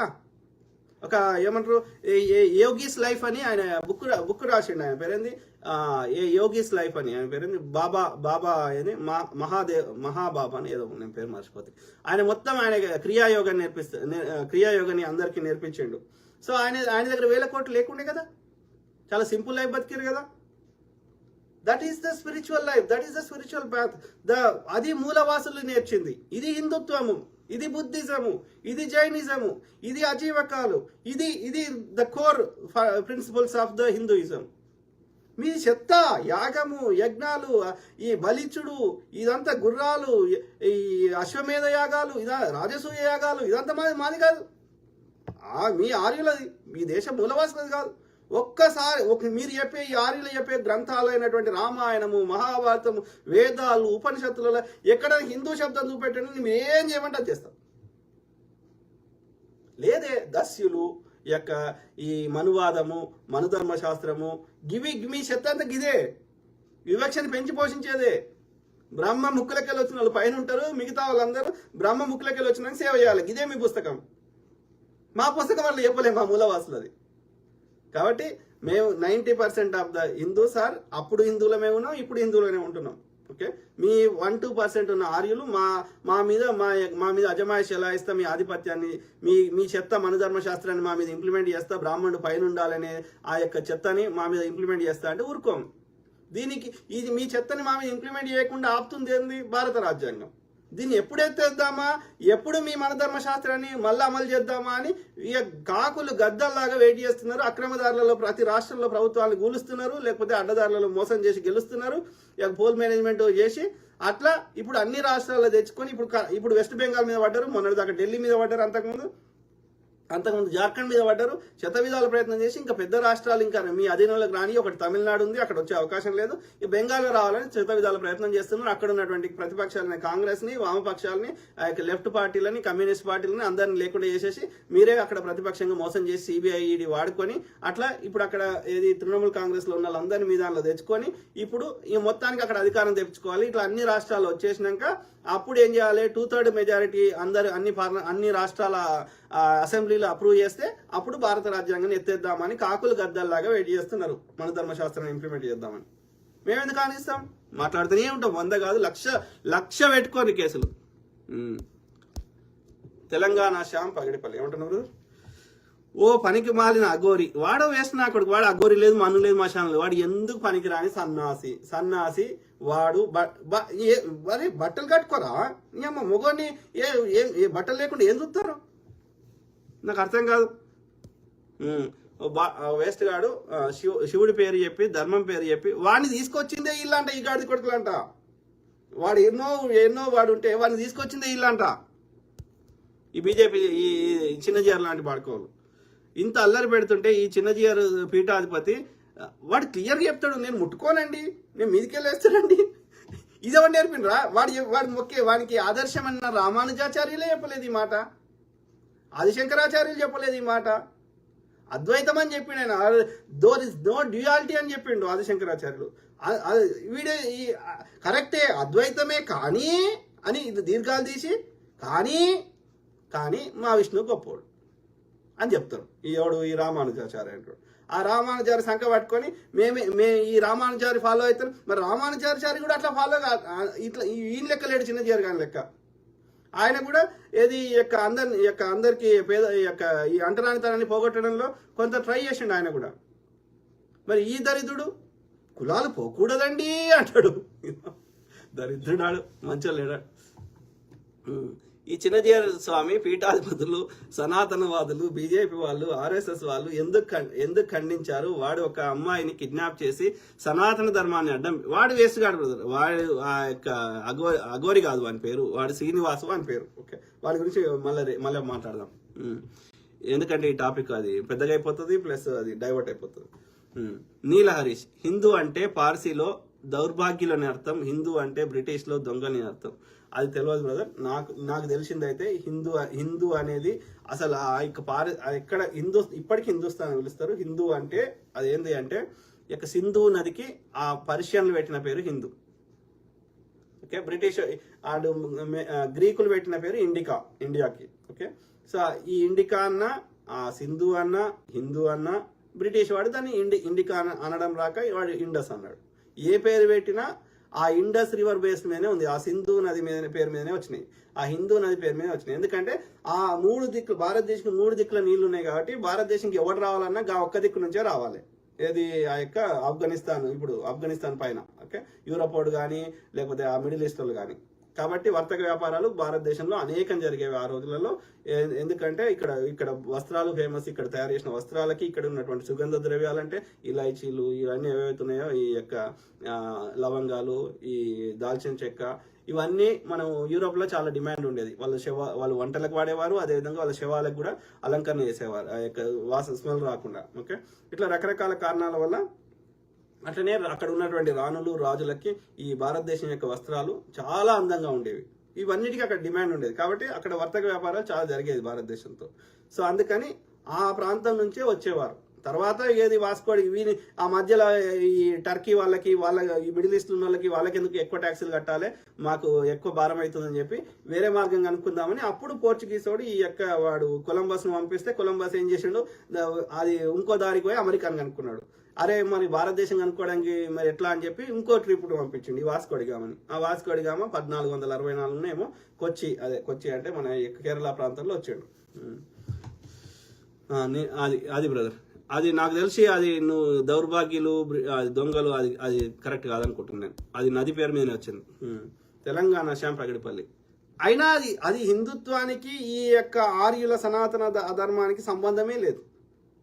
ఓకే, సింధు ఈ ప్రాంతంలో ఉన్న అన్ని ఆచార వ్యవహారాలు, మూలవాసులు ఏమేమి పాటించారో అవన్నీ కలిపితే హిందుత్వం. ఓకే, ఈ ఆర్యులది ఈ శక్తి అంతా ఇంతకుముందు చెప్పిన కదా, యజ్ఞాలు, యాగాలు, బలులు. సో ప్రజాయుద్ధ నౌక, తెలుగు ప్రజల ముద్దు బిడ్డ, నా గద్దరన్న పైన కాల్పులు జరిపించిన, నేను బూతులు నువ్వు రాసినావు కానీ నేను చదువుతలేను. ఎందుకంటే మనం వద్దని చెప్పి వాళ్ళని వద్దంటున్నాం, మనం ఎందుకని అని అంటలేను. ఎందుకంటే చూసే వాళ్ళకి కూడా ఇబ్బందికరంగా ఉండొద్దని. సో నా గద్దరన్న పైన కాల్పులు జరిపించిన ఇదే చంద్రబాబు నాయుడు. ఆమె పేరేంది, మన బెల్లి లలితక్కని చంపించింది ఈయన్నే. వాళ్ళ పార్టీలో ఎవరైనా కొంచెం ఎదిగే అవకాశం ఉంది అంటే వాళ్ళని చంపిస్తాడు. ఎర్రం నాయుడిని చంపించింది ఇతడే. తర్వాత అక్కడ ఏది మాధవరెడ్డిని చంపించింది ఇతడే. ఇక సొంత పిల్లనిచ్చిన మామని చచ్చిపోయేటట్టు చేసిండు. ఓకే, చంపించేటోడేమో ఇక ఆ 1% ఎందుకు వదిలేసిండే, కానీ ఆయనంతటా ఆయన చచ్చేటట్టు అయితే చేసిండు కదా ఎన్టీఆర్ గారిని. మళ్ళీ కనీసం ఏంటంటే ఆ టీడీపీ పార్టీ గుంజుకున్నప్పుడు ఎన్టీఆర్ దగ్గర నుంచి పార్టీ ఫండ్ కూడా తీసుకున్నాడు. ఎన్టీ రామారావు మస్తు ఏడ్చిండు. అరే నువ్వు నాకు దశమగ్రహమై పుట్టినవు రాహా అని చెప్పి మస్తు ఏడ్చిండు ఆయన. తెలంగాణ శ్యామ్ ప్రగడిపల్లి, నీ మీద కేసు పెట్టడంతో టోటల్ ఆంధ్రప్రదేశ్లో ఉన్నటువంటి ప్రజలు మీ వైపు నిలబడతారు, చంద్రబాబు నాయుడు కూటమి ప్రభుత్వాన్ని కుప్ప కొలుస్తారు. తప్పకుండా బ్రదర్, నా ఒక్కరి మీద అని కాదు, అందరిని ఇబ్బంది పెడుతున్నాడు. అది వాళ్ళ యొక్క నైజం అనేది అర్థమవుతుంది. ఏదైనా అహంకారం ఎక్కువైనప్పుడు ఆ యొక్క ఏమంటారు అన్యాయము అంటే తలకెక్కిపోయింది అన్నట్టు. ఏంది, మేము ఏం చేసినా నడుస్తుంది అన్న భావన ఉంది. ప్రజలకు తెలుసు ఎట్లా దించాలనో. ఆ టైం వస్తున్నది. ఓకే, వాళ్ళ కన్నుతోడు వాళ్ళే పొడుచుకుంటున్నట్లు లెక్క. తెలంగాణ శ్యామ్ పగిడిపల్లి, ఒక జడ్జిని చంపాడనే ఆరోపణ కూడా ఎదుర్కొంటున్న అమిత్ షా దానికి ఏం సమాధానం చెప్తాడు? ఇది దేశ ప్రజలందరికీ తెలుసు. ఎన్ని చేసిండు అమిత్ షా అంత. అమిత్ షా ఇవాళ ఏమైనా దరిద్రం నడుస్తుంది అంటే ఇక మోడీ తక్కువ కాదు, అమిత్ షా తక్కువ కాదు. కాకపోతే మోడీ ఏంటంటే ఎంజాయ్ చేసుకుంటూ పడ్డాడు. ఓకే, ఆయన ఇది దేశాలు తిరుగుడు లేకపోతే ఎంజాయ్ చేస్తాడు. ఇక మొత్తం ఇక్కడ ఇప్పుడు ఈ అన్ని దుర్మార్గాలు అప్పుడు ఇప్పుడు కథ రచన దర్శకత్వం చేస్తుంది. డెఫినెట్లీ మోడీ అప్రూవల్ ఉంది, కానీ ఇంకా గ్రౌండ్ లెవెల్లో చేపిస్తుంది అమిత్ షా. దుర్మార్గుడు శ్యామ్. ఏమంటారు, చిన్నజీయర్ అనే ఒక దొంగ స్వామి నా సమ్మక్క సారక్కని తిట్టినప్పుడు, ఎందుకు తిట్టిండు సమ్మక్క సారక్కని? ఎందుకంటే శూద్ర దేవతలు, వీళ్ళు శూద్రులు. ఎవరు? గ్రామ దేవతలు ఎల్లమ్మ, పోషమ్మ, మైసమ్మ ఎవరు? శూద్రులు. సమ్మక్క సారలమ్మ ఎవరు? శూద్రులు. అందుకే శూద్రుల గుళ్ళల్లో బ్రాహ్మణుడు పూజ చేయడు, ఎందుకంటే శూద్రులని బ్రాహ్మణుడు పూజ చేయడు. అర్థమైందా? ఆ బ్రాహ్మణ కులం సంబంధించిన వాళ్ళనే బ్రాహ్మణుడు పూజ చేస్తాడు, అది గుర్తుపెట్టుకోవాలి. ఓకే, సో కాబట్టి ఇప్పుడు సమ్మక్క సారలమ్మకి పేరు మీద పైసలు శూద్ర దేవతల మీద, అందులో శూద్ర పూజారులు ఉంటారు. అంటే శూద్ర గుళ్ళకి డబ్బులు వస్తే అంటే శూద్రులు పైకి వస్తారు, శూద్రుల దగ్గర పైసలు ఆడతాయి. ఇప్పుడు తిరుపతిలో పైసలు వస్తే ఆ బ్రాహ్మణుల దగ్గరికి పోతున్నాయి. ఓకే, ఇప్పుడు జిఆర్ ట్రస్ట్ కింద పైసలు వస్తే ఆ బ్రాహ్మణుల దగ్గరికి పోతున్నాయి. లేకపోతే ఆ యొక్క ఇది మన సద్గురు పేరు మీద వస్తే ఆ బ్రాహ్మణుల దగ్గర పోతున్నాయి. లేకపోతే ఇలా ఇది శంషాబాద్లో కట్టుకున్నాడు కదా చిన్నజీయర్, ఆ బ్రాహ్మణుల దగ్గర. సంపద అంతా బ్రాహ్మణుల దగ్గర ఉండాలి, అప్పుడు ఇప్పుడు ఎప్పుడు. ఓకే, సో ఈ వెనకట కూడా ఇప్పుడు పద్మనాభ స్వామి టెంపుల్, లేకపోతే అప్పుడు శివుని విగ్రహం అని చెప్పి కింద మొత్తం రాజు దగ్గర ఉన్న మొత్తం సంపద వీడి దగ్గరనే పెట్టుకుంటాడు. మరి రాజు ఎట్లా పరిపాలించాలను? ఓకే, సో ఆ విధంగా ఏది మళ్ళీ మంత్రులు ఉండేటోళ్ళు, మళ్ళీ ఇదే బ్రాహ్మణులు ఉండేటోళ్ళు. యుద్ధం చేసేవాడు కాదు వాడు. అంటే యుద్ధంలో చచ్చిపోతే ఎవడు చచ్చిపోవాలి? రాజు చచ్చిపోవాలి, క్షత్రియుడు చచ్చిపోవాలి. వ్యాపారం చేసి నష్టపోతే ఎవరు పోవాలి? వైశ్యుడు నష్టపోవాలి. ఇక మిగతా నీచ పనులు, చెప్పుకోలేని పనులు ఎవడు చేయాలి? మధు పనులు ఈ శూద్రులు చేయాలి. మరి బ్రాహ్మణుడు ఏం చేస్తాడు? వీళ్ళందరినీ కంట్రోల్ చేస్తాడు, వీళ్ళందరి కష్టార్జితాన్ని దోసుకుంటాడు. వాడైతే కుండ గదలనియాడు, ఎక్కడ వానికి చెమట గదలనియాడు. పోనీ యుద్ధం చేశాన్న సావరా అంటే యుద్ధం కూడా చేయడు, వ్యాపారం చేయడు. ఏం చేస్తాడు? వీళ్ళందరినీ కంట్రోల్ చేస్తాడు, అంతే. మంత్రి ఉండేది వాడే, పూజారి ఉండేది వాడే. అర్థమైందా? దుర్మార్గుడు. అయితే ఆ సమ్మక్క సారలమ్మ ఏంటంటే ఈ సమ్మక్క సారలమ్మ పేరు మీద ఫండ్స్ వస్తాయి కదా, భక్తులు ఉండి వేస్తారు కదా అమ్మవారి పేరు మీద వాళ్ళ కోరికలు చేస్తే. ఈ పైసలు శూద్రుల దగ్గర ఉండొద్దు, శూద్ర పూజారులు కానీ శూద్రుల దగ్గర ఉండొద్దు. అంటే వీళ్ళు ధనవంతులు కావద్దు, వీళ్ళు ఒక ఉన్నత స్థానంలో ఉండొద్దు. మరి ఎవడు ఉండాలి? అదే బ్రాహ్మణుడు ఉండాలి. దుర్మార్గులు. అదే అంటే మన ధర్మశాస్త్రమే కదా, మన ధర్మశాస్త్రమే కదా. యా, సో తిట్టినప్పుడు ఎక్కడికి పోయారు ఈ పనికిమాలిన విధాలు? వ్యాపార దేవతలని అవమానించాడు. మనం వీళ్ళు కూడా చేస్తున్నారండి అంటాడు. మరి నువ్వేం చేస్తున్నావు? సమ్మక్క సారల మీద వీళ్ళు చేస్తే మరి నువ్వేం చేస్తున్నావు? అట్లా అడగవద్దు. అడిగితే నేను దేశద్రోహిని, నేను కమ్మిని, నేను కాంగిని, నేను గొర్రె బిడ్డను, ఇంకోటి దొంగ. అంటే బ్రాహ్మణుని అధర్మాన్ని, వివక్షని, అన్యాయాన్ని, దోపిడిని ప్రశ్నిస్తే నన్ను దేశద్రోహి అని ముద్రేస్తున్నాడు, లేకపోతే గొర్రె బిడ్డ అని ముద్రేస్తున్నాడు. మూర్ఖుడు వాడు, మూర్ఖుడు. నీల హరీష్ నిజాలు మాట్లాడిన వాళ్ళ మీద కేసులు పెడుతున్నారు. అదే ప్రవీణ్ పగడాలు చనిపోయిన రోజు నుండి ఈ హిందూ మతోన్మాదులు, హిందూ కాదు సనాతన అధర్మ లేదా బ్రాహ్మణ మతోన్మాదులు అనండి. ఎందుకంటే 90% ఆఫ్ ద హిందువులు, బీసీ, ఎస్సీ, ఎస్టీలు వాళ్ళు ఎవ్వరు కూడా వాళ్ళ ప్రమేయం లేదు, వాళ్ళు ఎక్కడ కూడా వాళ్ళ ఇన్వాల్వ్మెంట్ లేదు.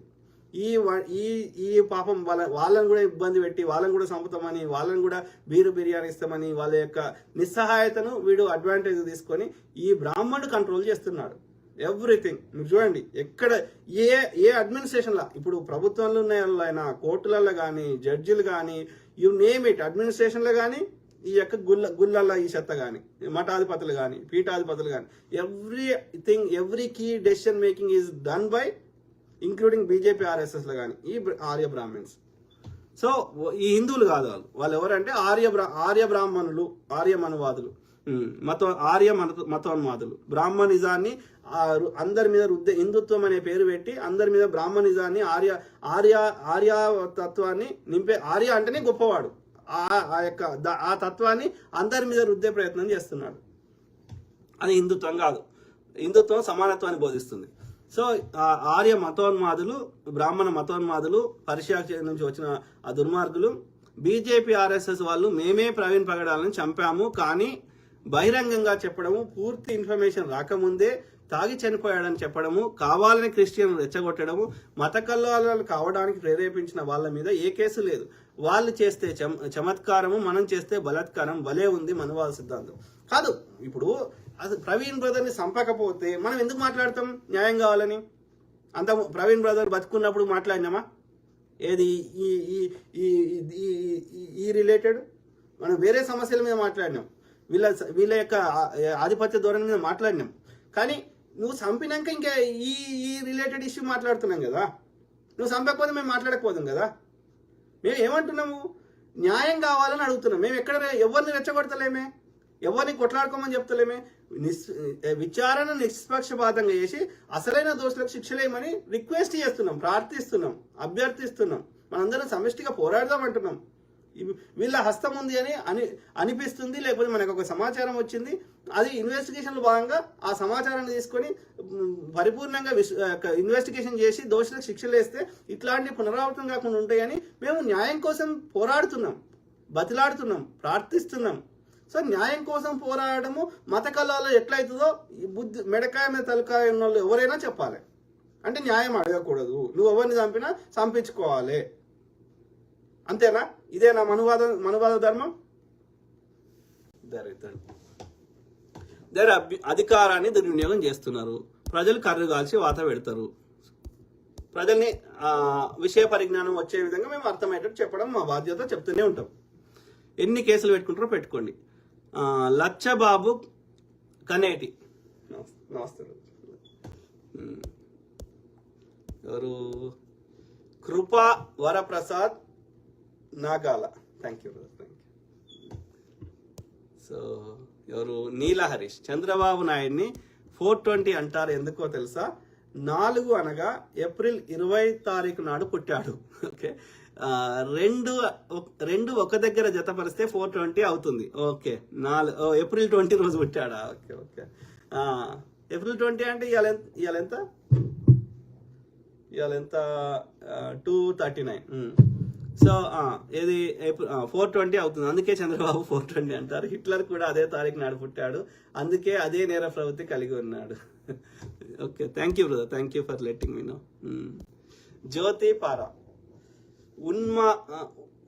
ఉమ్మడి ఆంధ్రప్రదేశ్లో CBN Chandrababu Naidu police rowdyism మళ్ళీ గుర్తుకొస్తుంది.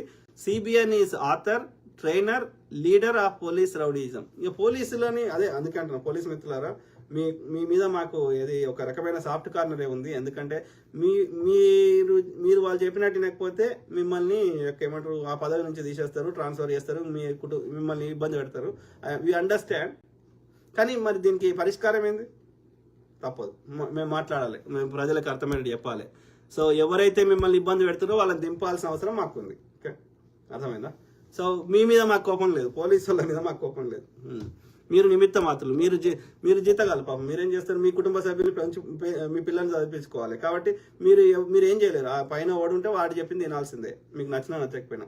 కాబట్టి మీతో మాకు ఎలాంటి శత్రుత్వం లేదు.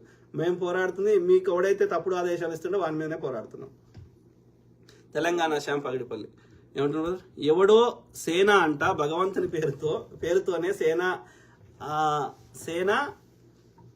ఆ సేన ఈ సేన అని పేర్లు పెట్టుకొని నన్ను టార్గెట్ చేసి ట్రోల్ చేస్తా ఉన్నారు యూట్యూబ్లో.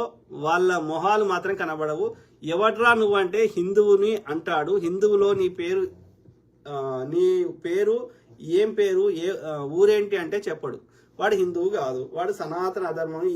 ఈ చెత్తనా కొడుకులు బిర్యానీ ఇస్తారా, రేపు కేసు పెడితే బయటకు తెప్పిస్తారా అంటే ఏ పని చేయడానికి ఆసక్తి లేనటువంటి, ఖాళీగా ఉండేటువంటి ఆ దుర్మార్గులు, వాని ఊరు పేరు లేకుండా, వాని ఐడెంటిటీ లేకుండా, ఇక వాడు ఇష్టమున్న బూతులు. ఒక సబ్జెక్ట్ ఉంటే సబ్జెక్ట్ మాట్లాడతాడు, సబ్జెక్ట్ లేనివాడు బూతులు మాట్లాడతాడు. అది కూడా అమ్మని, అక్కని, భార్యని వదలకుండా. ఇక అది వాడి సంస్కారం. ఇది నా హిందుత్వం కాదు. వాడు అది యొక్క బ్రాహ్మణుల సంస్కారం, మనువాదుల సంస్కారం. ఏమంటున్నారు? నీల హరీష్. మా తెలుగుదేశం యువనాయకుడికి తెలుగు రాదు. మా తెలుగుదేశం అగ్రనాయకుడికి ఇంగ్లీష్, హిందీ అసలే రాదు. ఆయన మాట్లాడితే కొందరిని మాట్లాడితే అసలు చూడబుద్ధి కాదు, వినబుద్ధి కాదు. అందులో ఒకడు ఈ నారా లోకేష్ గారు. ఓకే, ఏది చంద్రబాబు నాయుడు ఆయన చెప్పేది నచ్చినా నచ్చకపోయినా ఓకే ఏం చెప్తుండు అని చూస్తాము. కానీ ఈ నారా లోకేష్ చెప్తే చూడనే బుద్ధి కాదు. అది ద వే ఈ టాక్స్ అది అంతే కాదు. మా తెలుగుదేశం యువ నాయకుడికి తెలుగు రాదు, మా తెలుగుదేశం యువ నాయకుడికి ఇంగ్లీష్ హిందీ అసలే రాదు. వీళ్ళు ప్రజలకి న్యాయం చేస్తారు అంట. నేదురుమల్లి జనార్దన్ గారు హైటెక్ సిటీ సాఫ్ట్వేర్ డెవలప్ చేశారు. మనం వాడుతున్న ఇంటర్నెట్ స్వర్గీయ రాజీవ్ గాంధీ గారు టాటా కన్సల్టెన్సీ ద్వారా తీసుకొచ్చారు. కానీ చంద్రబాబు నేనే చేశాను అని చెప్పుకుంటాడు, హైదరాబాద్ నేనే నిర్మించానని చెప్పుకుంటాడు. ఈ విషయం విన్నాక కులీ కుతుబ్ షా ఆత్మ శాంతించక గాలిలో తిరుగుతుంది. కులీ కుతుబ్ షా గారు వాళ్ళ ఇది గోల్కొండ కుతుబ్ షాయిలు చాలా చేశారు. గోల్కొండ అనేది పెద్ద సామ్రాజ్యం. ఓకే, ఆ తర్వాత ఇప్పుడున్న ఇప్పుడు ఈ 1947 దాకా పరిపాలించినటువంటి దాదాపు 400 ఏళ్ళు వాళ్ళు పరిపాలించారు. 350 అంటున్నా, వీళ్ళు ఒక 400 ఏళ్ళు పరిపాలించారు. మొత్తం 500 ఏళ్ళు పరిపాలించారు. సారీ, వీళ్ళేమో 224 మధ్యలో 36 ఏళ్ళు మొఘలు పరిపాలించారు. అదేమో 196 ఏళ్ళు వాళ్ళు పరిపాలించారు. అంటే దాదాపు 450 నుంచి 500 సంవత్సరాలు కుతుబ్ షాహీలు, మొఘళ్ళు, అట్లనే ఈ యొక్క అసఫ్ జాహీలు, నిజాంలు పరిపాలించి హైదరాబాద్ని ఇవాళ ఈ స్థాయికి తీసుకురావడంలో కీలక పాత్ర పోషించారు. సో ఈయన చేసింది ఏమి లేదు. నేనేమంటున్నా, చంద్రబాబు నాయుడు అంత సమర్థుడైతే ఇప్పుడు 2వ టర్మ్ కూడా ఆంధ్రప్రదేశ్లో పరిపాలిస్తున్నాడు. ఆంధ్రప్రదేశ్లో ఒక అట్లాంటిది కట్టవచ్చు కదా, ఒక ఐటీ యొక్క ఇప్పుడు సైబరాబాద్ ఎట్లయితే నువ్వే కట్టినా అంటున్నావు కదా, అట్లాంటిది ఇంకోటి కట్టవచ్చు కదా. అక్కడ ఎవరు ఆపుతున్నారు? ఎవరు ఆపుతలేరు కదా. అంటే అదే ప్రచారం చేసుకోవడం మాత్రమే. Correct brother. Neela Harish brother. ఎవరు? గుడిపల్లి ఏమంటున్నారు? జయరాజ్. Super question. ఏమడిగిన బ్రదర్? శ్యామ్, తెలంగాణ శ్యామ్ పగడిపల్లి. అంత గొప్ప దేశభక్తుడైన పవన్ కళ్యాణ్ గారి భార్య క్రైస్తవ మతం నుంచి హిందూ మతంలోకి ఎందుకు మారింది? ఆమె మాత్రం మతం మారవచ్చు, ఇక్కడున్న ప్రజలు మాత్రం మీరు గుడిలోకి రానియకపోతే మతం మారితే తప్పు. పవన్ కళ్యాణ్ భార్య గారు, పవన్ కళ్యాణ్ ఏ భార్య బ్రదర్? మనకి ఎంతమంది భార్యలు ఉంచుకున్న వాళ్ళు ఇంకా అది వేరే లెక్క. పవన్ కళ్యాణ్ భార్య గారు పవన్ కళ్యాణ్ గారి మీద ఉన్న ప్రేమతో మారింది. మరి మీరు కింది కులాన్ని అణిచివేసినప్పుడు మీ మీద దేశంతో వేరే మతంలోకి వెళ్ళారు. అప్పుడు ఎవరు ఏ దేవుని మొక్కుంటే నాకు వచ్చే నష్టమేంది కాదు. ఇక్కడ అంటే నాకేమర్థమవుతుంది, వాళ్ళు ఇచ్చే ఒక మతం వేరే మతంలోకి మారితే వాళ్ళు ఏదైనా డొనేషన్స్ ఫండ్స్ ఏదైనా ఇస్తే వీళ్ళకి అందులోకి వెళ్ళి వాటర్ రాకుండా పోతుందనే కదా బాధ. ఇప్పుడు హిందూ మతం అంటున్నారు, నేనంటున్నా సనాతన ధర్మం అంటున్నా. ఇందులో గుళ్ళ మనం ఏది డొనేషన్ ఇస్తే, అది తిరుపతిలో అయినా సరే ఇంకో దగ్గర ఇస్తే, ఇది ఎవరికి పోతుంది? దీనికి లెక్క ఎక్కడున్నది? ఇంకా దేవాదాయ శాఖ పెట్టినప్పుడు ఏమవుతుంది అంటే వాళ్ళు వచ్చే ఫండ్స్ ఈ యొక్క చిన్న చిన్న ఊర్లలో ఎక్కువ ఆదాయం లేని గుళ్ళకి, అక్కడున్న పూజారులకి మనం జీతాలు ఇస్తున్నాం. అది ఎత్తేయమంటున్నారు. ఎత్తేస్తే ఏమవుతుంది? పెద్ద ఫేమస్ గుళ్ళే ఉంటాయి, అక్కడ వచ్చే సంపద ఈ బ్రాహ్మణులు దోసుకుంటారు. మరి చిన్న గుళ్ళ పరిస్థితి ఏంది? చిన్న గుళ్ళలో ఉన్న పూజారుల బతికేంది?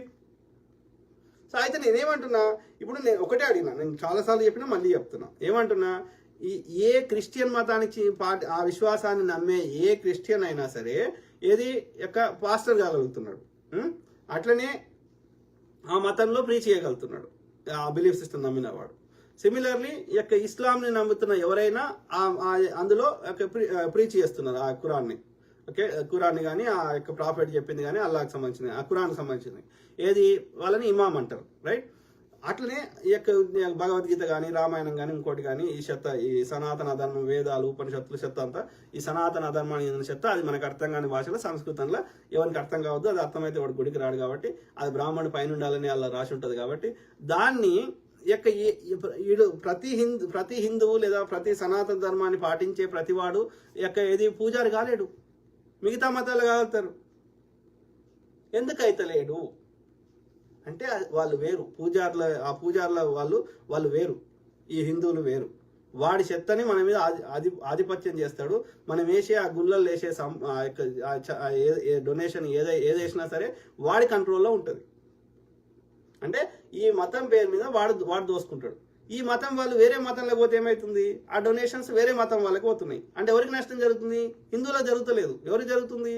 ఆ పూజారులు ఉన్న వాళ్ళకి జరుగుతుంది, ఆ బ్రాహ్మణులకు జరుగుతుంది, ఆ మఠాధిపత్యంలో ఉన్న బ్రాహ్మణులకు జరుగుతుంది, రైట్? సో కాబట్టి వాళ్ళ సంపదకి నష్టం జరుగుతుంటే వాళ్ళకి తట్టుకోలేకపోతున్నారు అన్య మతానికి పోవడం వల్ల. హిందువులకు ఎవరికి నష్టం జరుగుతలేదు, ఎందుకంటే ఈ హిందువులు ఎవరు గుళ్ళ పూజారు లేరు, ఈ మఠాధిపతి లేరు, బ్రాహ్మణులే ఉన్నారు. సో ఆ బ్రాహ్మణులకి నష్టం జరుగుతుంది, వాళ్ళకి వచ్చే చందాలతో తగ్గుతుంది వీరు వేరే మతం పోతే.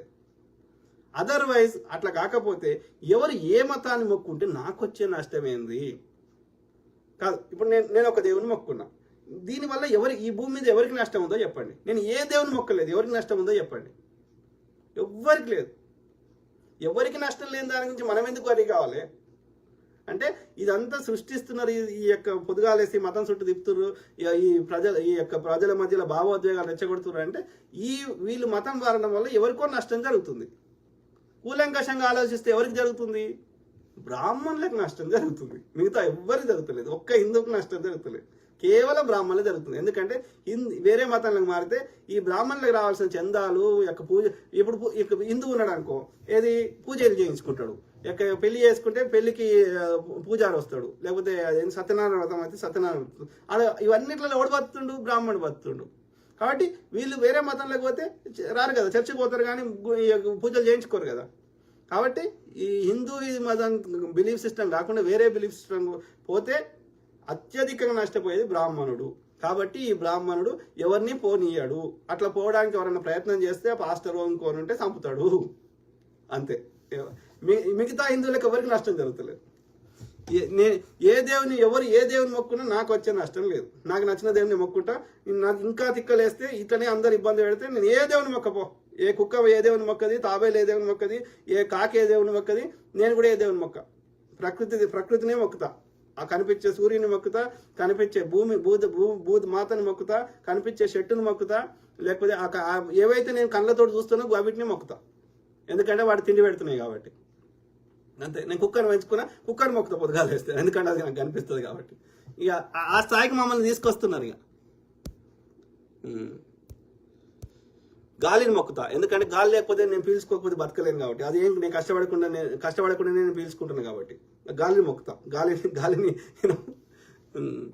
సో తెలంగాణ శ్యామ్ ప్రగతిపల్లి, ఆంధ్రప్రదేశ్లో ఉన్న టీడీపీ పార్టీ కాస్త బ్రాహ్మణ జనతా పార్టీ అయింది కాబట్టి మీలాంటి వాళ్ళ మీద టార్గెట్ చేశారు ఈ ఆర్య మనువాద బ్రాహ్మణులు. కరెక్ట్. ఎవ్వరు ప్రశ్నిస్తే వాళ్ళ నోరు మూపించే ఇది చేస్తున్నారు. ఇక వాళ్ళని టీడీపీ ఈజ్ కంట్రోల్, దాన్ని మొత్తం నడిపిస్తుంది వాళ్ళు బ్రాహ్మణులు. కరెక్ట్. ఎంఎస్విఎస్ వాసు ఏమంటున్నారు, ఈవీఎంలలో జరిగే మోసం గురించి అందరికీ తెలియాలి అన్నగారు. ఎన్నికలు ఓటింగ్ స్టార్ట్ అయ్యే ముందు ఈవీఎంలను చెక్ చేస్తారు. అది కూడా 8 గంటల నుంచి 8:30 గంటలకు ఓటింగ్ స్టార్ట్ అవుతుంది. దానికంటే ముందే అధికారులు కొన్ని ఓట్లు పడిన తర్వాత మొరాయిస్తాయేమో అని 6 గంటల నుంచి 7 గంటల లోపల 1000-2000 ఓట్లు అధికారులు వేసి ఈవీఎంలను చెక్ చేస్తారు. ఆ తర్వాత క్లియర్ బటన్ నొక్కాలి, కానీ అధికారులు ఆ పని చేయరు. ఓకే. ఎందుకంటే ఆ టైమింగ్లు బయట పెట్టరు. ఇన్ని ఓట్లు యాడ నుంచి పడ్డాయిరా అని అంటే సీసీటీవీ ఫుటేజ్లు మాయమవుతాయి. కరెక్ట్. తెలంగాణలో డీకే అరుణ న్యాయంగా గెలిచింది. ఆమె కోర్టులో కొట్లాడి పోరాటం చేస్తే లాస్ట్ ఎమ్మెల్యే పదవి అయిపోయిన తర్వాత కోర్టు డిక్లేర్ చేసింది డీకే అరుణ గెలుపు అని. పదవీ కాలం అయిపోయిన తర్వాత తీర్పు రావడం ఏమిటి అన్న, ఒకప్పుడు బ్యాలెట్ బాక్సులలో దొంగలు రౌడీలు దొంగ ఓట్లు గుద్దేవారు, ఇప్పుడు డైరెక్ట్ అధికారులే గుద్దేస్తున్నారు అన్న. Correct brother. అనేక రకాలుగా పోల్ మేనేజ్మెంట్ భయంకర. బీజేపీ నమ్ముకున్నది పోల్ మేనేజ్మెంట్ని. ఆ పోల్ మేనేజ్మెంట్లో అన్నీ వస్తాయి. ఏది యొక్క పైసలు వంచేది వస్తుంది, తర్వాత యొక్క బెదిరించేది వస్తుంది, ముందే పోయి వాళ్ళ ఏళ్ళకి ఇంకు పెట్టి వచ్చేది, వాళ్ళకు ఈ బూత్లో వస్తే ఇంకో బూత్లో బొమ్మనేది, లేకపోతే ఈవీఎంలలో మోసం చేసేది, లేకపోతే కేంద్ర ఎన్నికల కమిషన్ మోసం చేసేది, నంబర్లను తారుమారు చేసేది. ఇవన్నీ పోల్ మేనేజ్మెంట్ కింద వస్తాయి. ఎస్, వాళ్ళు అన్యాయం. ఒక 20% వాళ్ళకి ఓట్లు పడుతున్నాయి. 20% ఓట్లు పడితే మిగిలిన 20%, 20% పైన వాళ్ళు మోసం చేసి తెచ్చుకుంటారు. ఆ విధంగా వాడు గెలుస్తారు. 20% కంటే తక్కువ వచ్చింది అనుకో, మొత్తానికి మోసం చేయరాదు కాబట్టి ఆ రాష్ట్రాల్లో వస్తలేరు, తమిళనాడు, కేరళ అట్లా. ఓకే, అది పరిస్థితి. దుర్మార్గులు, దుష్టులు, నీచులు, నికృష్టులు. ఈ ధర్మయుద్ధం చేయనప్పుడు అది గెలిపేందుకు అవుతుందిరా? మా టైం వేస్ట్ చేయకు. ఎన్నికలు భారతదేశం నో లాంగర్ డెమోక్రటిక్ కంట్రీ రాసేయి, రాజ్యాంగం చింపేసేయి, నీ మనువాదాన్ని ఇంప్లిమెంట్ చేసేసేయి, బ్రాహ్మణులు మాత్రమే పరిపాలిస్తారని రాసేసేయి. మేము నోరు మూసుకుంటాం. ఇక మాకు వేరే దారి లేదు కదా. నీల హరీష్, జనసేన పార్టీ పేరు కూడా నమో వెంకటేశ అనే సినిమాలో హీరో వెంకటేష్ ఒక ఎమ్మెల్యే మీటింగ్ కి మిమిక్రీ చేయడానికి వెళ్తాడు. అక్కడ బ్యాక్గ్రౌండ్ ఫ్లెక్సీ మీద ఉండే పేరు జనసేన పార్టీ. దానిని కొన్ని సంవత్సరాలు ఈ పవన్ కళ్యాణ్ కాపీ కొట్టాడు. ఇది వీళ్ళ నీతి జాతి. Correct brother. వానికి నేనేమంటున్నా, ఊగిపోకుండా ఇట్లా పిచ్చి పిచ్చి చేయకుండా నార్మల్ గా ఓకే ఒక ప్రజలు అడిగిన ఒక్క ప్రశ్నకి ఓపికగా సమాధానం ఎనీ టాపిక్, ఏ టాపిక్ అన్నా తీసుకొని దాని మీద ఒక 2 నిమిషాలు ప్రశాంతంగా మాట్లాడమని చెప్పండి నాకు పవన్ కళ్యాణ్ గారిని. He does not have understanding of anything. ఒక్క విషయం మీద కూడా 1% కూడా పరిజ్ఞానం లేని మూర్ఖుడు ఎవరా అంటే పవన్ కళ్యాణ్. Worst fellow. వాడేందంటే ఈ చంద్రబాబు నాయుడు ఉద్దేశం ఏంటంటే వాని ద్వారా కాపుల ఓట్లు వస్తాయని వాని బాధ, అంతే. కాపులు బాగానే ఉన్నారు ఆంధ్రప్రదేశ్లో. ఆడ కులం మీద కులమే మొత్తం కులం మీదనే నడిపిస్తారు. తెలంగాణ శ్యామ్ పగడిపల్లి, ప్రజాస్వామ్యంలో ఒక మనిషిని కొట్టడం తప్పు, అంతేగాని కడుపు గాలితే తిట్టడం తప్పు కాదు. ఫిజికల్ గా చేస్తేనే తప్పు, మిగిలింది ఏది తప్పు కాదు. ఎవడన్నా తప్పు చెప్తే నువ్వు సరి చెప్పు, నీకు కూడా చెప్పుకునే హక్కు ఉంది కదా, నువ్వు కూడా చెప్పుకోవచ్చు కదా. నేను తప్పు చెప్పినా అనుకో, వాడికి తెలియలేదురా అయ్యా వాడు చెప్పింది తప్పురా, ఇది నిజమని నువ్వు చెప్పుకో. నువ్వు చెప్పింది కరెక్ట్ అంటే నేను నమ్ముతారు, నేను చెప్పింది కరెక్ట్ అనిపిస్తే నాది నమ్ముతారు. కానీ మాట్లాడొద్దు అనే హక్కు నీకు ఓడిచ్చిర్రు అయ్యా. అంటే ఏం చేయాలి? మొద్దు పని చేయాలి, ట్యాక్సులు కట్టాలి, నోరు మూసుకోవాలన్నా? అయితే మేము మాట్లాడము, మేము ట్యాక్సులు కట్టాం. తీసేయి, జిఎస్టీ తీసి పడతాం, లేకపోతే ఇది ఎక్సైజ్ సుంకాలు తీసేసాయి. మేము కట్టము, మేము మాట్లాడం. ఇక ఏం చేసుకుంటూ చేసుకో కదా అంటున్నారు. దొంగలు ఉన్నారు. తెలంగాణ శంపకుడు అన్న, లైవ్ అయిపోయాక నాకు FIR ఫార్వర్డ్ చేయి, నేను చూస్తా. అసలు వాళ్ళ కథ ఏందో మీరు భయపడకండి, మేమందరం నీకు సపోర్ట్గా ఉన్నాం. నేనేం భయపడతలేను బ్రదర్. నేను పంపిస్తా తర్వాత, కానీ నేనేం భయపడతలేను. చేసుకుంటే చేసుకొని 4 రోజులు జైలు ఉండొస్తాం. అంటే ఇది ఇండియాలో ఉంది, కానీ ఇక్కడ పెట్టినా సరే పోయేసి వస్తాం. ఏం చేస్తాం? ఓకే, అది పెద్ద విషయం కాదు. లాయర్ ద్వారా పెట్టుకుంటే కొట్లాడతాం, అది పెద్ద విషయం కాదు. మనం ఏం తప్పు చేయలేదు, మన అంతరాత్మకు తెలుసు. అది తెలిసినప్పుడు టెంపరీగా ఇబ్బంది పెడితే 4 రోజులు ఉంటాం కావచ్చు జైల్లో, కానీ మన సిద్ధాంతం అయితే మార్చుకోం కదా. వాడు భయపడిస్తే భయపడం కదా. కాబట్టి నేను ఫార్వర్డ్ చేస్తా. కాకపోతే నేను చెప్పే ఉద్దేశం ఏంటంటే వాళ్ళ పరిపాలన ఇట్లా ఉంది, ఎంత దుర్మార్గులు ఉన్నారు. మనం అంటే అంత విషయ పరిజ్ఞానం ఉంది, నాలెడ్జ్ ఉంది, లా చట్టాల గురించి అవగాహన ఉంది, లా గురించి తెలుసు, మనం లాయర్ని హైర్ చేసుకునే శక్తి ఉంది. కానీ చాలా మందికి లేదు కదా పాపం.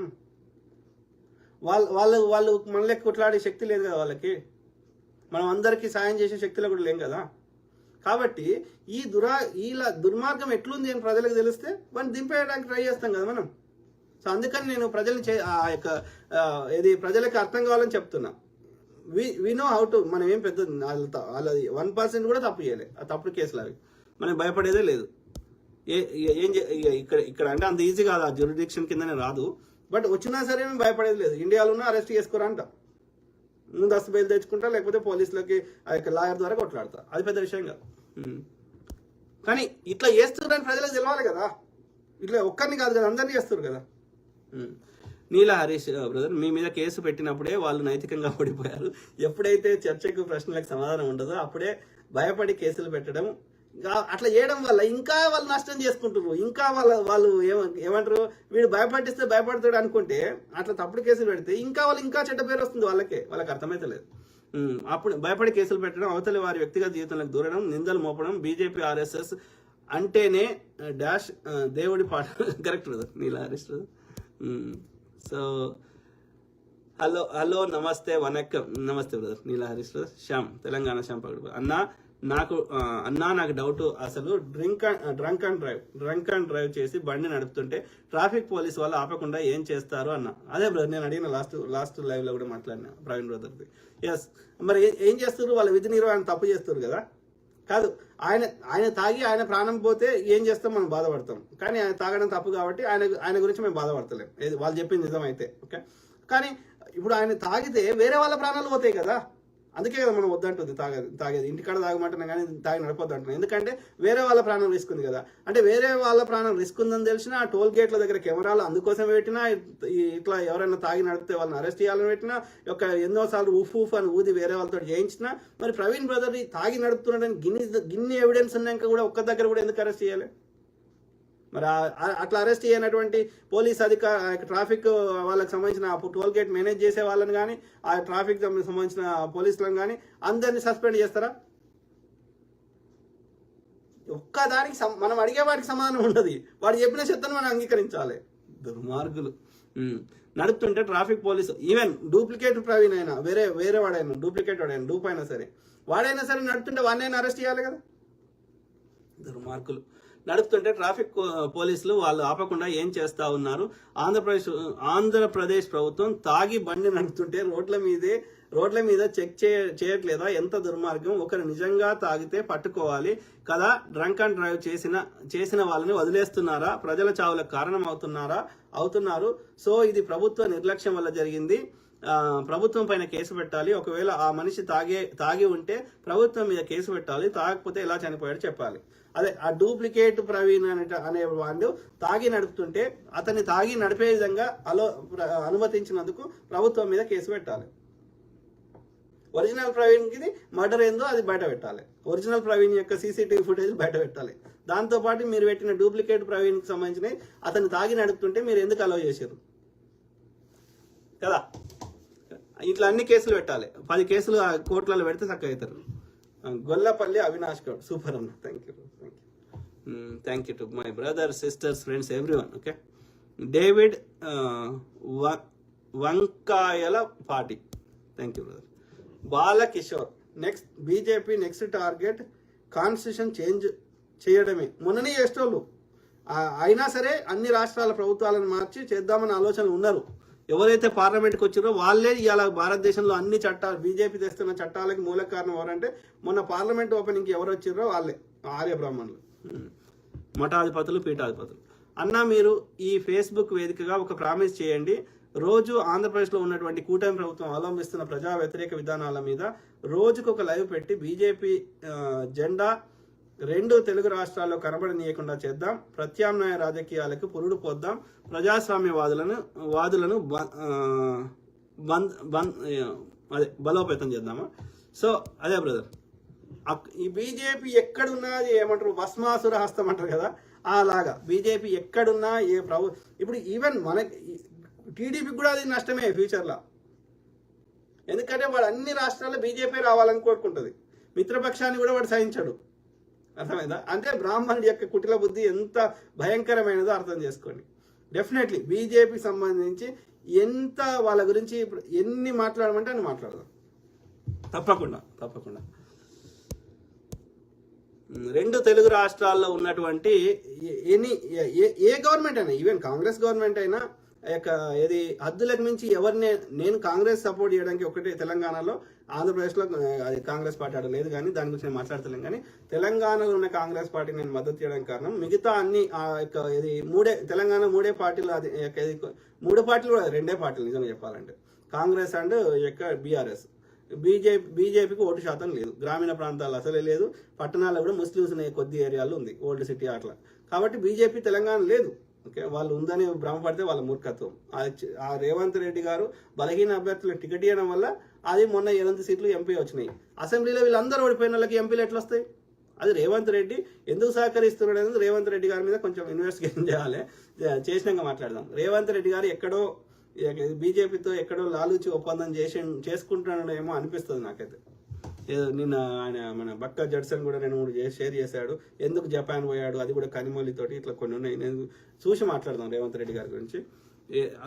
ఇది మరి రేవంత్ రెడ్డిని కూడా తెచ్చిపెట్టింది ఎవరు? ఇదే చంద్రబాబు నాయుడు. సో కుట్రల బాబు ఆయనది. అంటే చంద్రబాబు నాయుడు థాట్ ప్రాసెస్ని మనం పట్టుకోవాలంటే చాలా కష్టం, అంత ఈజీ కాదు. సో అదే బ్రదర్, అయితే ఎండ్ ఆఫ్ ద డే ఎవరు అధికారులు ఉంటే వాళ్ళని ప్రశ్నిద్దాం. ఓకే, తెలంగాణ కాంగ్రెస్ సపోర్ట్ చేయడానికి అందరు దొంగలలో వాడు తక్కువ దొంగన్నాడు. ఇంత ఇవాళ దేశంలో ఏమైనా కట్టినంటే కాంగ్రెస్ వాడే కట్టిండు. మిగతా వాళ్ళు వచ్చినా కానీ ఇంతకంటే ఎక్కువ దోసుకుంటారు. ఇలా ఆంధ్రప్రదేశ్లో అయింది మాజీ సిబిఐ అధికారి, ఏం పేరు, జేడి లక్ష్మీనారాయణ. ఆయన వస్తే ఇంకా ఎక్కువ దోసుకుంటాడు.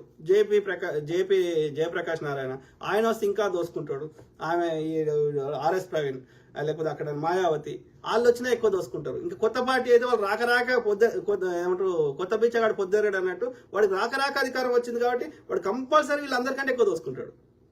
ఎందుకంటే వీళ్ళు ఆల్రెడీ దోసుకున్నారు కాబట్టి ఇంత కొంత పైసలు వాళ్ళ శైలి ఉన్నాయి కాబట్టి ఇంకా ప్రజలు ఊరుకోరు, ప్రజలు చైతన్యమైంది, అందరి దగ్గర స్మార్ట్ ఫోన్లు వచ్చినాయి కాబట్టి కొంత తక్కువ దోసుకునే అవకాశం ఉంటుంది ఎగ్జిస్టింగ్ పార్టీలు. కొత్త పార్టీ వాడు వచ్చిందనుకో వానికి ఇక మళ్ళీ వాడు వస్తాడో లేదో వాడికి తెలియదు కదా, వాడు ఇంకా ఎక్కువ దోసుకుంటాడు. అర్థమైందా? కాబట్టి అందరు దొంగలలో ఓడి తక్కువ దొంగలో వానికి మద్దతు ఇస్తాం. సింపుల్. తెలంగాణ అన్న మీ ఫోన్ పనిచేయకపోతే సడన్ గా మీరు లైవ్ లోకి రాకపోతే మేము ఏమనుకోవాలి, ఎందుకంటే మీ మీద చాలా కుట్ర చేస్తా ఉన్నారు అని మీరే అంటున్నారు. మేము ఎవరిని కన్సల్ట్ అవ్వాలి? దయచేసి ఎవరికన్నా ఒకరికి టచ్ లో ఉండి మాకు ఇన్ఫర్మేషన్ పాస్ చేయండి. ఈ దొంగనా కొడుకుల్ని నమ్మడానికి వీల్లేదు, మిమ్మల్ని చంపుతారేమో అని భయం వేస్తుంది. అమెరికాలో ఉన్నంతసేపు ప్రయత్నం చేశారు గతంలో, కానీ అంత ఈజీ కాదు. వాళ్ళకి అర్థమైపోయింది అమెరికాలో చేస్తే అమెరికా ప్రభుత్వాలు ఊరుకోవని. కాబట్టి అంత ఈజీగా చేయడం సాధ్యం కాదు. తప్పకుండా ఏది ఇస్తా నంబరు, ఏది నా వెల్ఫేర్ ఎవరైతే చెప్పగలిగే వాళ్ళ నంబర్ ఇస్తా. తెలంగాణ శ్యామ్ పగిడిపల్లి అన్న, ఆంధ్రాకు రావాల్సినటువంటి హక్కులను ఈ ఒక్క నా కొడుకు కూడా ఈయన సపోర్ట్ తీసేస్తాడు, ప్రభుత్వం పడిపోతుందని తెలిసినప్పుడు ఈయన ఎన్నైనా తీసుకురావచ్చు కదా. అయినా బ్రాహ్మణుడు ఇయ్యాడు, ఈయన ఎంత కొట్లాడినా నువ్వు పోతే పోరా అంటాడు కానీ ఇయ్యాడు. అన్న, ఆంధ్రాకి రావాల్సిన ఒక్క కొడుకు అడగరు. మీరు వందల వేల సార్లు ఆంధ్రాకి రావాల్సిన హక్కుల గురించి మాట్లాడారు. అందుకే మీ మీద నరేంద్ర మోడీ RSS లో కలిసి కేసు పెట్టారు. పెట్టుకోండి బ్రదర్. వాడు జన సైనికులు అనే దుర్మార్గులు బీజేపీ అక్కడున్న బీజేపీతో పాటు అక్కడున్న ఆంధ్రాలో ఉన్న బ్రాహ్మణ నా కొడుకులు ఈ బీజేపీతో కుమ్మక్కైనరు. అదే మీది తినాలే మాది తినాలే ఆ టైపులా. సో వాళ్ళు 100% వీని కంట్రోల్ చేస్తారు. అక్కడ ఉన్న రాజులని ఈ గోదావరి జిల్లాలో ఉన్న రాజులు, ప్రభాస్ రాజులు, ఈ కృష్ణం రాజులు, అట్లనే ఈ యొక్క ఇది నరసాపురం ఎంపీ భూపతి రాజు శ్రీనివాస వర్మ రాజులు, ఈ రఘురామకృష్ణం రాజులు. రఘురామకృష్ణం రాజుయే ఈ ఆయన మొత్తం కంకణం కట్టుకొని ఈ బ్రాహ్మణుల సహాయ సహకారాలు తీసుకొని అక్కడ ఈ బ్రాహ్మణ అయినటువంటి ఆమెను పంపించిండు. ఇదే టీడీపీ చంద్రబాబే పంపించిండు. ఆమె పేరేంది యామిని పంపించిండు. ఇక అక్కడ ఇక ఆ దుర్మార్గులకి ఇక ఏ స్త్రీ అందంగా ఉంటే అది చాలు. అందుకని వాళ్ళు డీక్రిమినలైజ్ చేసారు వ్యభిచారాన్ని. అంతకుముందు ఏం చేసేవాళ్ళు ఈ పోలీసులు వచ్చి మొత్తం ఏమంటారు ఇట్లా ఈ అరెస్టులు చేసేవాళ్ళు కదా, హోటల్ రైడ్ చేసేవాళ్ళు. ఇప్పుడు ఉన్నాయి హోటల్ రైడ్లు లేవు. ఎందుకంటే వీళ్ళు ఈ వ్యభిచారం ఆమంతరం చేసుకుంటే తప్పు కాదని కోర్టు ద్వారా తీర్పు ఇప్పించారు, డీక్రిమినలైజ్ చేశారు. సో కాబట్టి ఇవాళ ఇట్లాంటి వాళ్ళందరినీ అక్కడికి పంపించి యామిని లాంటి వాళ్ళని, సో ఆ విధంగా ఈ కంగనా రనౌత్లు అక్కడ నార్త్ ఇండియన్ వాళ్ళ మొత్తం మీద అయితే ఈ రఘురామకృష్ణరాజు, ఈ యామిని దాని పేరు ఫుల్ నేమ్ బ్రాహ్మణ్. సో అట్లా వీళ్ళందరూ పోయి అక్కడ ఈ జగన్కి సపోర్ట్ బీజేపీ నుంచి వీళ్ళ దిక్కు తిప్పుకున్నారు. వాళ్ళకి అర్థమైందా? సో అంటే ఇక్కడ ఎవరు ఆంధ్రప్రదేశ్లో ప్రభుత్వాన్ని దిశానిర్దేశం చేస్తున్న వాళ్ళు ఎవరు? అక్కడ బీజేపీ, అక్కడ కూటమి ప్రభుత్వం రావడానికి టీడీపీ వీళ్ళ దిక్కు వస్తేనే రాగలిగింది. టీడీపీ ఇండిపెండెంట్ పోటీ చేసి ఉంటే డెఫినెట్లీ జగనే వచ్చేవాడు. అంటే అక్కడ ఎవరు ఇక్కడ కూటమి వచ్చేటట్టు చేసిర్రు? ఒకడు పవన్ కళ్యాణ్, ఇంకోడు రఘురామకృష్ణరాజు, ఇంకోరు ఈ చిన్నజీయర్. వీళ్ళు ఈ ముగ్గురే ఈ అక్కడున్న గోదావరి జిల్లాలో ఉన్న బ్రాహ్మణులు. ఈ ముగ్గురే చాగంటి, గరికపాటి, ఇంకోడోడు తిరుపతిలో ఉన్న పూజారులు. వీళ్ళందరూ ఈ ముగ్గురు ఆంధ్రప్రదేశ్ యొక్క ప్రభుత్వాన్ని నడిపిస్తున్నారు. చంద్రబాబు నాయుడు నిమిత్త మాత్రుడు. అతనికి ఏం చేయలేని పరిస్థితి ఇప్పుడు ప్రస్తుతానికి. ఆయన ఇండిపెండెంట్ పోటీ చేస్తే మళ్ళీ జగనే వస్తాడు. జగన్ వస్తే ఆయన చంద్రబాబు నాయుడు ఎట్లా ఏం చేస్తాడో తెలుసు. Madhubabu Dondapati, yes correct, thank you. Madhubabu Dondapati, గోడి, అదే కరెక్ట్ బ్రదర్. ఇంకా సూపర్ అన్న, thank you brother. Dondapati brother. David చెప్పిన, థ్యాంక్ యూ. ఎవరు సర్నాల ఎలమందు, తప్పే లేదంటే ఆయన టీడీపీ. ఆయన Balakishore, thank you brother. Telangana Shyam Pagidipalli. నేను చెప్తున్నాం టీడీపీ దరిద్రులారా, మేము ప్రజలకి ఎడ్యుకేట్ చేస్తున్నాం. తప్పకుండా మిమ్మల్ని దింపడం జరుగుతుంది. తెలంగాణ శ్యామ్ పగిడిపల్లి. రెడ్ బుక్ నువ్వు ఎన్ని పాస్టర్లకి ఇంకా 30 కోట్లు ఇచ్చినా మేము ప్రజలకు చెప్తూనే ఉంటాం. నువ్వు అదే పాస్టర్లు మేము దింపుతారు. Red book, blue book, green book, yellow book, నా తొక్కల బుక్. ఈ లోకేష్ గాడికి సరిగ్గా రాజకీయాలే తెలియదు. ఏమి తెలియదు, రాజకీయాలు కాదు ఏమీ తెలియదు, ఏ విషయం మీద అవగాహన లేదు. వాళ్ళ నాయన తెలంగాణలో ఉన్న భూములు మొత్తం వాళ్ళ కులపోళ్ళకి కట్టబెట్టుకున్నాడు, మొత్తం దోసుకున్నారు. ఇలా జూబ్లీహిల్స్, బంజారాహిల్స్, నానక్రామ్ కూడా, హైటెక్ సిటీ అన్ని దోసుకున్నాడు చంద్రబాబు నాయుడు, దోసిపెట్టాడు. ఎవరికి తెలియదు చంద్రబాబు నాయుడు కుళ్ళు కుతంత్ర రాజకీయాలు.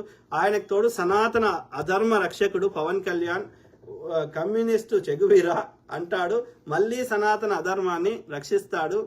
ఈ మోడీ వీళ్ళిద్దరికి ఎన్ని డబ్బులు ఇచ్చి ఈ 2 తెలుగు రాష్ట్రాలని నాశనం చేయమని చెప్పాడు. మోడీకి నిజంగా దమ్ముంటే చంద్రబాబు నాయుడు పైన కేసు పెట్టమని, గతంలో ఆయన చేసిన అవినీతి చాలా ఉందని ప్రజలకు వినకపోతే పెడతాడు. చంద్రబాబు నాయుడు వాళ్ళు చెప్పినట్టు వినకపోతే వీళ్ళ యొక్క అన్ని పార్టీల యొక్క వాళ్ళ లీడర్ల యొక్క ఏమంటారు బలహీనతల ఆధారాలతో సహా కూడిన వాళ్ళవన్నీ ఉన్నాయి వాళ్ళ దగ్గర. డెఫినెట్లీ ఎవరు వినకపోతే వాళ్ళ మీద కేసులు పెడతాడు. ఇప్పుడు వివేకానంద రెడ్డిని చంపిన దాని డీటెయిల్స్ ఉన్నాయి వాళ్ళ దగ్గర, ఫోన్ డేటా అన్నీ ఉన్నాయి. కానీ అవి చూపెట్టి బెదిరిస్తాడు. ఇవి చెప్తే వినకపోతే అప్పుడు ఆలోచిస్తాడు. సో అట్లా అంటే వాళ్ళు ఏమంటాడు, బ్రాహ్మణుడు ఏమంటారు, దే ఆర్ యూజింగ్, తనకు అనుకూలంగా మార్చుకుంటున్నాడు ప్రతి సిచ్యువేషన్ని. పొనుగు మాటి చంద్రకాంత్ అన్న బత్తాయిల మొగుడు మీరు. Thank you brother. Moses Prabhakar, well said brother, thank you brother. కూటమి ప్రభుత్వం కుల మత పిచ్చిలో నడుస్తున్న ప్రభుత్వం, correct brother. Moses Prabhakar. Telangana Shyam Pagadipalli, కూటమి ప్రభుత్వం కుట్రలు సౌత్ ఇండియాలో నడవవు, గుర్తుపెట్టుకో చంద్రబాబు నాయుడు, పవన్ కళ్యాణ్, ఆంధ్ర బీజేపీ అధ్యక్షుడు. నేను తెలంగాణ శ్యామ్ని చెప్తా ఉన్నా, రాజ్బోడాకి ఏమైనా అయితే ఖబర్దార్. తెలంగాణ నుండి వచ్చి మరి మీ ఆంధ్రాలో మీ కూటమి ప్రభుత్వాన్ని భూస్థాపితం చేస్తాం రాజకీయంగా. Thank you Shyam brother. వాళ్ళు ఏం చేయరు, చేసినా మనకు పోరాడే శక్తి ఉంది. మనం శాంతియుతంగా ప్రజాస్వామికబద్ధంగా డాక్టర్ బాబాసాహెబ్ అంబేద్కర్ గారు చూపెట్టిన మార్గంలో, మహాత్మా గాంధీ గారు చూపెట్టిన మార్గంలో, బుద్ధ భగవానుడు చూపెట్టిన మార్గంలో శాంతియుతంగానే అహింస మార్గంలోనే మనం పోరాటం చేద్దాం. ఒక నెల్సన్ మండేలా గారు 21 ఏళ్ళు జైల్లో ఉండి అయినా సరే తను యొక్క వివక్ష వ్యతిరేకంగా పోరాటం చేసి ఆయన ప్రెసిడెంట్ అయ్యిండు. సో కాబట్టి మనం ఏది మెల్లగైనా సరే మనము మన పాత ఏది అహింసలనే ఉండాలి, శాంతియుతంగానే పోరాడదాం ప్రజాస్వామిక పద్ధతిలోనే. ఎవరు మండేలా గారి లాగా జైల్లో ఉండి కూడా మనం పోరాటం చేద్దాం. కరెక్ట్ చెప్పినావు బ్రదర్ శ్యామ్, నువ్వు చదవకముందే చెప్పిన నేను. సో చేద్దాం ప్రజా సమస్యలు, అంటే వి థింక్ లైక్ మనం ఒకటే విధంగా ఆలోచిస్తామని అర్థం. శ్యామ్, పోరాటాలు చేద్దాం ప్రజా సమస్యల పైన.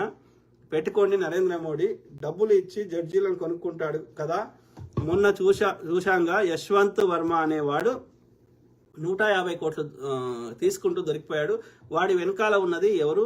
బీజేపీ నాయకులు సమాధానం చెప్పాలి. బీజేపీ పాలనలో ప్రజలకు ప్రజాస్వామ్యం పైన నమ్మకం కోల్పోతా ఉన్నారు, న్యాయ వ్యవస్థను కూడా కొనుక్కుంటా ఉన్నారు. బీజేపీ వచ్చిన తర్వాత నుంచి అన్ని అట్లనే ఉన్నాయి. వాళ్ళు ఎవరైతే తమకు అనుకూలంగా తీర్పులు ఇచ్చారో వాళ్ళు రిటైర్ అయినాక వాళ్ళకి అన్ని మంచి మంచి పెద్ద పదవులు ఇచ్చేసాడు అమిత్ షా. తెలంగాణ శ్యామ్ పగిడిపోయి, కడుపు కాలిన వాడు బూతులు మాట్లాడకపోతే ఏమైనా ముద్దులు పెట్టుకుంటారా? ప్రభుత్వాలని కడుపు కాలిన పేద ప్రజల తరఫున మీలాంటి వాళ్ళు గొంతు ఎత్తుతున్నారు. నాకు చాలా సంతోషంగా ఉంది. ఈ పోరాటంలో నీ కోసం నా ప్రాణాలు ఇవ్వడానికైనా సిద్ధంగా ఉన్నాను. మనం ఎవరి కోసం ప్రాణాలు ఇవ్వద్దు బ్రదర్. మనకు నమ్ముకొని మన కుటుంబ సభ్యులు మనకు అనేక మంది ఉన్నారు కాబట్టి ప్రాణాలు ఇవ్వద్దు, తీయొద్దు. మనము ప్రజాస్వామికయుతంగా పోరాడాలి. అంటే మన యొక్క మెయిన్ మన ఏదైతే ఉందో మన మెయిన్ ఉద్దేశము దాని నుంచి పక్కకు తొలగొద్దు. రెండోది ఏంటంటే బూతులు మాట్లాడితే ఏమవుతుందంటే ఆ ప్రజలకి మనం చెప్పాలనుకున్న ఉద్దేశం నుంచి మనమే ప్రజల్ని తప్పుదో అంటే డిస్ట్రాక్ట్ అవుతున్నట్లు లెక్క. అంటే మన మెయిన్ కాంటెంట్ మరుగున పడిపోతుంది, బూతులే హైలైట్ అవుతాయి. కాబట్టి మనం అందరూ సభ్య సమాజం అందరూ కంఫర్టబుల్గా మన ముచ్చటను వినే విధంగా ఉండే విధంగా మనం టాపిక్ నుంచి డైవర్ట్ కాకుండా బూతులు లేకుండా మాట్లాడదాం. ఏదో భావోద్వేగంగా బాడకావు దేడకావు ఇంతవరకు ఓకే, కానీ ఇవాళ కొంతమంది అయితే ఇక సభ్య సమాజం చెప్పుకోలేని విధంగా మాట్లాడుతున్నారు. అది వినడానికి చాలా మనకే ఇబ్బందికరంగా ఉంది. అప్పుడు ఏమవుతుంది, మనం చెప్పాలనుకున్న మెసేజ్ ఎక్కువ మందికి పోదు, వాళ్ళు షేర్ చేయరు, ముందుకు పోదు. కాబట్టి మనము సబ్జెక్ట్ నుంచి డీవియేట్ కావద్దు. ఎంత ఆవేశం ఉన్నా కొంత కంట్రోల్ చేసుకోవాలి. అదర్వైజ్ మన ఎఫర్ట్ మనము ఎంత ఎఫర్ట్ పెడుతున్నామో దానికి వాల్యూ ఉండదు బూతులు మాట్లాడితే. Jenny Vinod Kumar, yeah brother ఇంకో నార్త్ అప్కమింగ్, కరెక్ట్. సో చాలా టైం అయినట్టుంది, కంప్లీట్ చేద్దాం. తెలంగాణ శ్యామ్ పగిడిపల్లి. అన్న నువ్వు భయపడకు మా ప్రాంతాలు. Thank you brother Shyam. ఎవరు శ్యామ్, తెలంగాణ శ్యామ్. బెంగాల్ అల్లర్లకు ప్రధాన కారణం ఈ అంధభక్తులు, గుజరాత్ అల్లర్లకు ప్రధాన కారణం ఈ అంధభక్తులు, మణిపూర్ అల్లర్లకు ప్రధాన కారణం ఈ అంధభక్తులు. ఎక్కడైనా బ్రదర్ గోధ్రా సంఘటన లేకపోతే పుల్వామా దాడి, భారతదేశంలో ఏ దాడి జరిగినా ఇంక్లూడింగ్ పాకిస్తాన్ తోటి, ఇంక్లూడింగ్ చైనా తోటి కూడా దాడులు చేయించింది వీళ్ళే అంటనే. వాజ్పేయి గారు సంజౌతా ట్రైన్ పట్టుకొని పోయిండు, ముషరఫ్ను కలిసి వచ్చిన వారం రోజులకే కార్గిల్ యుద్ధం అవుతుంది. అర్థమైందా? ఇదే వాజ్పేయి గారు కానీ మోడీ గారు చైనా పోయి కలిసి రాగానే చైనా వాడు ఏదో ఒకటి చేస్తాడు బార్డర్లో. అంటే వీళ్ళే చేయిస్తారు. ఎందుకంటే ఈ యొక్క దేశభక్తి పేరు మీద మనం డిస్ట్రాక్ట్ చేయడానికి వీళ్ళ ఫెయిల్యూర్స్ నుంచి. ఇవాళ ఇజ్రాయెల్ ఏమవుతుంది? ప్రజలందరూ ధర్నా చేస్తుండే వాడు దీపావళి మంచిగా పరిపాలిస్తాడని. ఇమ్మీడియట్గా యుద్ధం స్టార్ట్ అయింది. ఎట్లా స్టార్ట్ అవుతుంది అంటే ఇదొక స్ట్రాటజీ. ఇట్లా సేమ్ థింగ్ విత్ మతం. హిందువులను కొట్టాలి, ముస్లింలు కొట్టని ప్రచారం చేయాలి. హిందువులు కొట్టాలి, హిందువులను కొట్టాలి, క్రిస్టియన్ కొట్టినని ప్రచారం చేయాలి. ఎందుకని? వీడి దోపిడి నుంచి, వీడి యొక్క అడ్మినిస్ట్రేషన్ ఫెయిల్యూర్స్ నుంచి ప్రజల దృష్టి మరల్చాలి. సింపుల్. వీడి దోసుకున్నది ఏడిపోయిందని అడగొద్దు కదా ప్రజలు. అంటే వాళ్ళ మైండ్ని ఖాళీ ఉంచవద్దు, ఇంకో దిక్కు తిప్పాలి. మణిపూర్ అల్లర్లకు ప్రధాన కారణం అంధభక్తులు. తమిళనాడులో అల్లర్లకు కారణము ఈ యొక్క అరటి పండ్లు అమ్ముకునే వాళ్ళ మీద దాడులు చేస్తారు. ఈ యొక్క మసీదు పోయేటోళ్ళ మీద హోలీ రంగు పోసుకోమంటారు. మసీదుల ముందుకు పోయి జై శ్రీరామ్ అంటారు. వీడు చెయ్యని అన్యాయం లేదు. మరి వాళ్ళు ఏమైనా రాముని గుడికి వచ్చి అల్లా అనలే కదా వాళ్ళు. అంటే అరాచకం దుర్మార్గులు ఆ పోరగాళ్ళని చేపిస్తారు. మళ్ళీ ఈ నాయకుని కొడుకులు వస్తారా? ఎవరు రాడు. అమిత్ షా కొడుకు వస్తాడా? రాడు. రాజ్నాథ్ సింగ్ కొడుకు వస్తాడా? రాడు. జంబికత్తలు పట్టుకుని రోడ్ల మీదకి. ఆ యొక్క మోడీకి సంబంధించిన అన్న పిల్లలు, అక్క పిల్లలు, వాళ్ళ చుట్టాలు వస్తారా? ఎవడు రాడు. ఎవడొస్తాడు? మళ్ళీ గదే శూద్రుడికి సంబంధించిన, బీసీలకు సంబంధించిన ఎడిపోరాళ్ళని జంబికత్తిస్తా, పొడుపోరా, సంపోరా అంటాడు. దుర్మార్గులు ఈ అంధభక్తులు. భీమా, కోరేగావ్, మాలేగావ్, మహారాష్ట్ర ఎన్ని అల్లరు బ్రదర్. ఛత్తీస్గఢ్ ఆదివాసుల పైన కాల్పులు. ఇప్పుడు ఆపరేషన్ కగార్ అని చెప్పి మొత్తం యొక్క గిరిజనులని చంపేస్తున్నారు. ఎందుకని? ఆ గిరిజనుల భూములలో ఉన్న ఖనిజాలను దోసుకోవాలని. అదాని అంబానీ పేరు మీద వాని పేరు పెట్టి వానితో దోచుకోపిస్తుండే. కానీ వానికి 10 to 15% ఇస్తాడు. మిగిలిందంతా 85% ఈడే తీసుకుంటాడు మోడీ. ఈ అంధభక్తులు పైగా దేశభక్తులు అని చెప్పుకుంటారు. అనేక మంది పాస్టర్లను చంపి పరోక్షంగా క్రైస్తవ సమాజాన్ని బెదిరిస్తున్నారు. అందరిని బెదిరిస్తారు బ్రదర్. వీళ్ళు వాళ్ళే లేదు. ముస్లింలను ఏమో తక్కువ ఇబ్బంది పెడుతురా? అది బుల్డోజర్ అని చెప్పి మొత్తం ముస్లింలకు సంబంధించిన ఇల్లులన్నీ కూడా కొట్టారు ఏపీలో BJP rule correct brother. Balakishore. Jenny Vinod Kumar. అన్న చాలా ఘోరం అన్న, పోలీసులు చాలా హార్ష్గా బిహేవ్ చేస్తున్నారు. ఫ్లెక్సీ గుంజుకున్నారు. నిజాన్ని చంపేసి మాట్లాడనివ్వడం లేదు. Correct brother. అందుకే నేను ఏమంటున్నా అంటే కొట్లాడాలి. ఇక ప్రజాస్వామిక విరుద్ధంగా గాంధేయ మార్గంలో, అంబేద్కర్ గారి చూపెట్టిన మార్గంలో, బుద్ధుడు చూపెట్టిన మార్గంలో, యేసుక్రీస్తు గారు చూపెట్టిన మార్గంలో ఏది శాంతియుతంగా నిరసన తెలిపి అక్కడ ఆ యొక్క ప్రవీణ్ బ్రదర్కి పెద్ద స్మారకం కట్టాలి. ఒక డాక్టర్ వైఎస్ రాజశేఖర రెడ్డి గారికి అట్లనే ఎన్టీ రామారావు గారికి, ఇంకా ఎవరెవరికో పివి నరసింహారావు గారికి, అనేక మందికి మనం స్మారకాలు కట్టుకున్నాం. అట్లనే ప్రవీణ్ బ్రదర్ గారికి ఆ ఇన్సిడెంట్ అయిన స్థలంలో రోడ్డు మీద కట్టలేం కాబట్టి అక్కడ ఒక 5 ఎకరాలు 10 ఎకరాలు అక్కడ స్థలం అక్కడ నుంచి ఇన్సిడెంట్ అయిన దగ్గర నుంచి ఆ లోపలికి అంటే కొంతమూరు లేదా రాజమహేంద్రవరం కింద వస్తుంది. సో అక్కడ ఒక 5 నుంచి 10 ఎకరాల స్థలంలో బ్రహ్మాండమైనటువంటి మెమోరియల్ కట్టాలి, స్మారక స్తూపం కట్టాలి, స్మారక పార్క్ కట్టాలి. దానికోసం పోరాటం చేయండి దయచేసి. అందరం పోరాటం చేయండి కదా, చేద్దాం, అందరం చేద్దాం. రావణ బ్రహ్మ కరెక్ట్ మాట. Thank you brother. మంచి విశ్లేషణ sir. Thank you brother.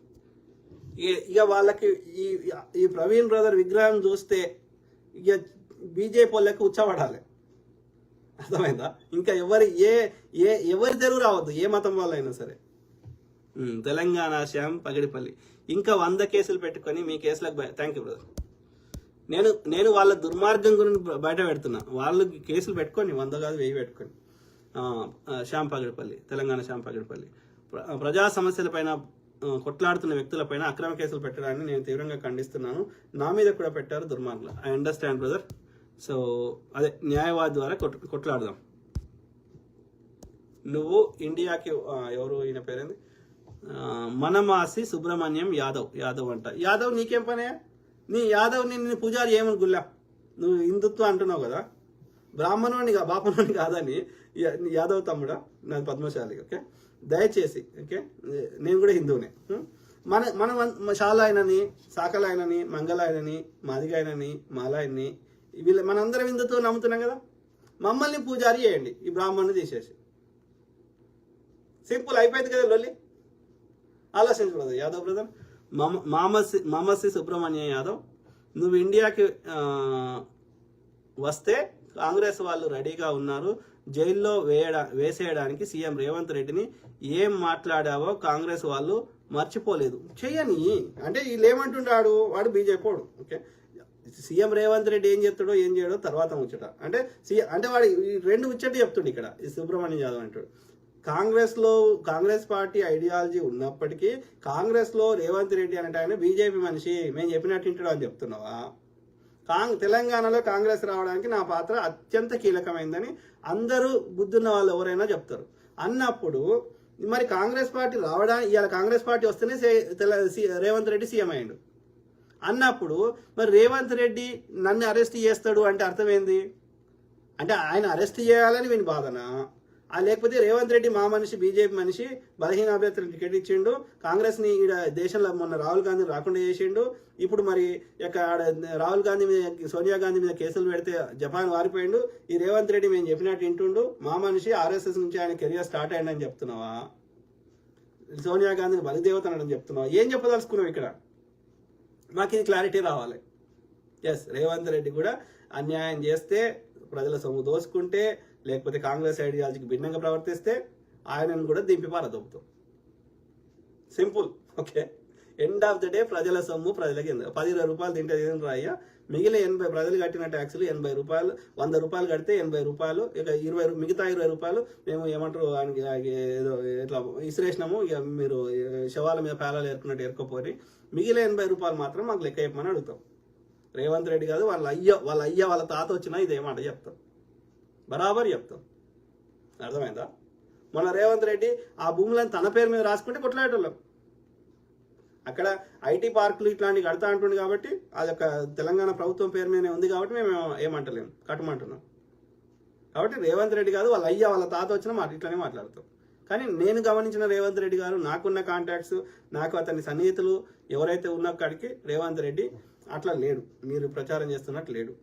Okay, అర్థమైంది. ఈ జపాన్ పర్యటన ఎందుకు పోయింది అనేది కనుక్కోవాలి. కాకపోతే ఒక 1% అయితే డెఫినెట్లీ పార్లమెంట్ ఎన్నికలలో అసెంబ్లీలో సహకరించలేదు, ఎందుకంటే తనకు ముఖ్యమంత్రి కావాలని. పార్లమెంట్ ఎన్నికలు మాత్రం ఈ బీజేపీకి 8 సీట్లు రాకపోతుండే. రేవంత్ రెడ్డి గారే బలహీన అభ్యర్థులు టికెట్ ఇచ్చిండు. ఎందుకు ఇచ్చిండు? పైసల గురించి ఇచ్చిండా? ఓటుకు నోటు కేసు అంటే ఇచ్చిండా? లేకపోతే ఈ యొక్క ఏమంటారు బీజేపీతో ఇంకా వేరే ఏమన్నా జరుగుతుందా వేరేది? బీజేపీతో ఏ రకంగా రేవంత్ రెడ్డి గారు కూడా బీజేపీ ప్రభుత్వానికి అదైతే అట్లనే కనిపిస్తుంది. ఈ 8 సీట్లు మనకు వచ్చి ఉంటే ఈ తెలంగాణలో, అట్లనే కర్ణాటకలో అక్కడ డీకే శివకుమార్ సిమిలర్ స్టోరీ, అక్కడ 8 సీట్లు ఇంకా అంతకంటే ఎక్కువ వచ్చి ఉంటే ఇలా కేంద్రంలో ప్రభుత్వమే ఉండకపోతుండే బీజేపీ కదా. ఇప్పటికైనా నితీష్ కుమార్ గారు, చంద్రబాబు నాయుడు సపోర్ట్ తీసేస్తే పడిపోతుంది. మా ప్రాణాలు పోయేదాకా కొట్లాడతాం. రేవంత్ రెడ్డి కాదు, వాళ్ళ వచ్చినా సరే బీజేపీ ఐడియాలజీని, బ్రాహ్మణ ఐడియాలజీ మేము 1% కూడా వాడి ఆధిపత్యాన్ని మేము అంగీకరించడానికి సిద్ధంగా లేము. అర్థమైందా? ఇక అది రేవంత్ రెడ్డి మా బీజేపీ మనిషి అని చెప్తున్నావా? రేవంత్ రెడ్డి అట్లా ఉంటే రేవంత్ రెడ్డి తోటి ఇంకా ఎక్కువ కొట్లాడతాం. Don't worry. వినయరాజు కోచర. కాకపోతే కాంగ్రెస్ లో రేవంత్ రెడ్డి లాగా గట్టిగా మాట్లాడి ఆ యొక్క కాంగ్రెస్ సిద్ధాంతాన్ని ప్రజల దగ్గర తీసుకోవడంలో అక్కడ సరైన లీడర్ లేకపోవడం వల్ల రేవంత్ రెడ్డి మాలాంటి వాళ్ళందరూ కష్టపడ్డదానికి ఆడొచ్చి కూర్చున్నాడు. అంతే. చీమలు పెట్టిన పుట్టలో ఏదో పాము వచ్చి దూరుతుంది అంటారు కదా, అంతే. మాకు రేవంత్ రెడ్డి కాంగ్రెస్ పార్టీకి రాకముందు నుంచి ముచ్చడి చెప్తున్నాయి కదా. 2018లో వచ్చిండు, 2015 నుంచి ముచ్చడి చెప్తున్నాయి కదా. Khader Ahmed, hi sir, how are you? Good brother. Jenny Vinod Kumar, hi అన్న. ఏమో తెలియదు కదా, ఇప్పుడు బీజేపీతో అంత చంద్రబాబు నాయుడుతో అంత అంటగాగిండంటే, చంద్రబాబు నాయుడు ఇలా ఒమ్మంటనే పోయిండంటే, రేవంత్ రెడ్డి అంత సమర్థుడైతే తెలంగాణలో టీడీపీ పార్టీ చచ్చిపోతుండే. అర్థమైందా? ఎన్నోసార్లు రేవంత్ రెడ్డి ప్రచారం చేసినా ఆయన చాలాసార్లు గెలవలేదు. మాలాంటి ఇండిపెండెంట్ వాయిస్లు అందరం కష్టపడితే అది అక్కడ వచ్చింది తప్ప రేవంత్ రెడ్డి గారి వల్ల కాదు. అట్లా ఎవరన్నా ఆయన ప్రచారం చేసుకుంటే అది ఆయన మూర్ఖత్వం అవుతుంది. ఇందిరాగాంధీ గారు ఇచ్చిన ఇందిరమ్మ ఇండ్లు చూసి ఓటేసారు, ఇందిరమ్మ వంచిపెట్టిన భూములను చూసి ఓటేసారు, రేవంత్ రెడ్డిని చూసి ఓటేలే. జెన్నీ వినోద్ కుమార్, హాయ్ అన్న, సిబిఎన్ గవర్నమెంట్ ఎవరిని మాట్లాడనివ్వదు, టోటల్ ఫేక్ న్యూస్ స్ప్రెడ్ చేస్తున్నారు, లేదు అంటే ఇలా మీదికి వస్తున్నారు. కొట్లాడదాం బ్రదర్, మనందరం సమిష్టిగా పోరాటం చేద్దాం, వెనుకకు తగ్గేదేలే. ఓకే, ప్రజలను చైతన్యం చేద్దాం, ఒక సమిష్టిగా ఒక కార్యాచరణతోటి ముందుకు పోదాం. ముఖ్యంగా నేను ఏమని కోరుతున్నా అంటే చనిపోయిన ప్రవీణ్ బ్రదర్ రాడు. ఓకే, ఇక్కడ మనకు ఆధారాలు రానియరు కాబట్టి ఏ కోర్టుకు పోయినా ఏడికి పోయినా మనకు న్యాయం దొరుకుతుందని నమ్మకం లేదు. ఇక మనం బాధపడు తప్ప. సో కాకపోతే ప్రవీణ్ బ్రదర్ పేరు మీద ఒక మంచి బెస్ట్ ఒక 10 ఎకరాలలో మంచి బెస్ట్ మెమోరియల్ పార్క్ ఆ ప్రాంతంలో కట్టాలని పోరాటం చేయమని హర్ష కుమార్ గారికి, ఈ కేఏ పాల్ గారికి, ఇంకెవరెవరైతే ఈ పాస్టర్లకి, యొక్క ప్రజాస్వామ్యవాదులకి, అన్ని మతాల్లో ఉన్నటువంటి న్యాయం కోసం ఆరాటపడుతున్న వారికి నేను రిక్వెస్ట్ చేస్తున్నాను. ఓకే, అది ఒకటి చేయాలి. అది ఒకటి చేస్తే అట్లీస్ట్ అది చూడగానే గుర్తుకు రావాలి ఈ దుర్మార్గుల అరాచకాలు. మన ఇబ్బంది పెడతారు కానీ మనం మొండి పట్టు పడితే ఏం చేయలేడు వాడు. తెలంగాణ శ్యామ్ పగిడిపల్లి ఏమంటున్నారు, ఈ విహెచ్పి వాళ్ళు బెంగాల్లో రాష్ట్రపతి పాలన పెట్టాలంటూ, మరి యూపీలో అన్ని అల్లర్లు జరుగుతున్నాయి, ప్రజలకు అక్కడ రక్షణ లేదు, అక్కడ రాష్ట్రపతి పాలన ఏం లేదు. బేసికల్గా వాళ్ళు కావాలని వీళ్ళే ఇది చేసి ఎక్కడ కూడా వాళ్ళకి మిగిలింది పెద్ద రాష్ట్రం ఏంది, నార్త్లో పెద్ద రాష్ట్రం ఏంది, వాళ్ళ అధికారం లేనిది వెస్ట్ బెంగాల్. అక్కడ తీసేయాలని ట్రై చేస్తున్నారు. దక్షిణాదిలో రామని వాళ్ళకి తెలుసు, తమిళనాడు కేరళ రామని తెలుసు. కేరళ అంత పెద్దది కాదు, తమిళనాడు పెద్దది కానీ తమిళనాడు రామని తెలుసు. ఆంధ్రప్రదేశ్ని ఆల్రెడీ తెచ్చుకున్నారు, తెలంగాణలో ట్రై చేస్తున్నారు కానీ చిన్న రాష్ట్రం. ఇట్లా పెద్ద రాష్ట్రాలు అన్నిట్లలో వాళ్ళు రావాలని ట్రై చేస్తున్నారు. దానికి వేరే రీజన్ ఉంది, అర్థమైందా? ప్రతిపక్షాల దగ్గర పైసలు ఉండకూడదు. ఫ్యూచర్లో ఎంపీలంతా వాళ్ళకి నెక్స్ట్ కూడా ఎంపీలు రావాలి. నెక్స్ట్ ఎన్నికల కోసం ఇప్పటి నుంచి కార్యాచరణ చేస్తున్నారు. అసలు ఈ తెలంగాణ శాంపగిడిపల్లి, అసలు ఈ అంధభక్తులు దేశం అంటారు వీళ్ళని, అసలు ఈ దేశమే కాదు, వీళ్ళది ఈ దేశమే కాదు, వీళ్ళ బతుకు వచ్చి మనల్ని విదేశీయులు అంటారు. వాళ్ళు ఈ దేశపోలే కాదు, వాళ్ళు ఇక్కడి మూలవాసులే కాదు, ఆర్యులు. వాళ్ళు పర్షియా నుంచి వచ్చారు. అసలు వీళ్ళకు దేశం లేదు. నా తండ్రి భారత రాజ్యాంగ నిర్మాత డాక్టర్ బిఆర్ అంబేద్కర్, గౌతమ్ బుద్ధుడు, సామ్రాట్ అశోక్ చక్రవర్తి, మహాత్మా పూలే, సావిత్రిబాయి, వీళ్ళందరూ మా వారసులు. వీళ్ళ వారసులు ఎవరో చెప్పండి. వాళ్ళ వారసులు ఎవరు? బ్రహ్మ. అర్థమైందా? సో అది ఇంకా చాలా ఉన్నట్టుని చదవగలుగుతున్నా. తెలంగాణ శాంపాడు లలిత్ కుమార్ గారు ఎయిర్పోర్ట్కు రారా, నీ సంగతి చూస్తా అంటున్నాడు కదా, నేను పోతా, నీ తరఫున ఏం చేస్తాడో చూస్తారమ్మ. వాడు ఏం చేస్తాడు? బొంద. నీల హరీష్, వాడు బీజేపీ వాడు, కాంగ్రెస్ మీదకు తోయడానికి వాళ్ళే కేసు పెట్టి కాంగ్రెస్ పెట్టిందని కవర్ చేసే బ్యాచ్ వీళ్ళు. Correct. Jyothi Para, super analysis అన్న about Telangana Congress. Thank you sister Jyothi Para. Thank you so much for speaking up truth so boldly and telling people the truth and truth. Thank you sister Jyothi Para. So అది మిత్రులారా, keep talking, మాట్లాడుతున్నాను. కొన్ని ఉండొచ్చు, చాలా time అయినట్టుంది. నీల హరీష్ ఏమంటున్నారు? చాలా పెద్దగా రాసినావు.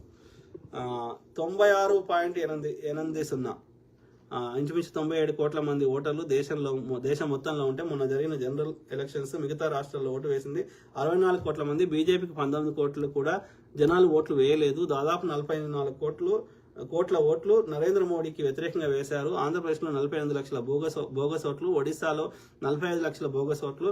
కేంద్ర ఎంపీ ఎన్నికలలో 4.2% బోగస్ ఓట్లతో నరేంద్ర మోడీ అక్రమంగా ప్రధానమంత్రి అయ్యాడు. మహారాష్ట్రలో 78 లక్షల బోగస్ ఓట్లతో బీజేపీ ప్రభుత్వం ఏర్పడింది. హర్యానాలో అక్రమంగా గెలిచింది. తెలంగాణలో కాంగ్రెస్ కి 88 సీట్లు రావాల్సింది. ఏమాత్రం పట్టులేని తెలంగాణలో 8 ఎమ్మెల్యేలు 8 ఎంపీ సీట్లు ఎలా గెలుస్తాయి? 63 లక్షల ఈవీఎం మిషన్లు తయారు చేస్తే ఇజ్రాయెల్ కంపెనీ ద్వారా మొన్న జరిగిన జనరల్ ఎలక్షన్స్ మిగతా రాష్ట్రాల్లో 40 లక్షల ఈవీఎం మిషన్లు వాడారు. మిగతా 20 లక్షల ఈవీఎం మిషన్లు నరేంద్ర మోడీ అధీనంలో ఎందుకున్నాయి? అది బీజేపీ వాళ్ళ అధీనంలోకి వచ్చేసినాయి. కరెక్ట్.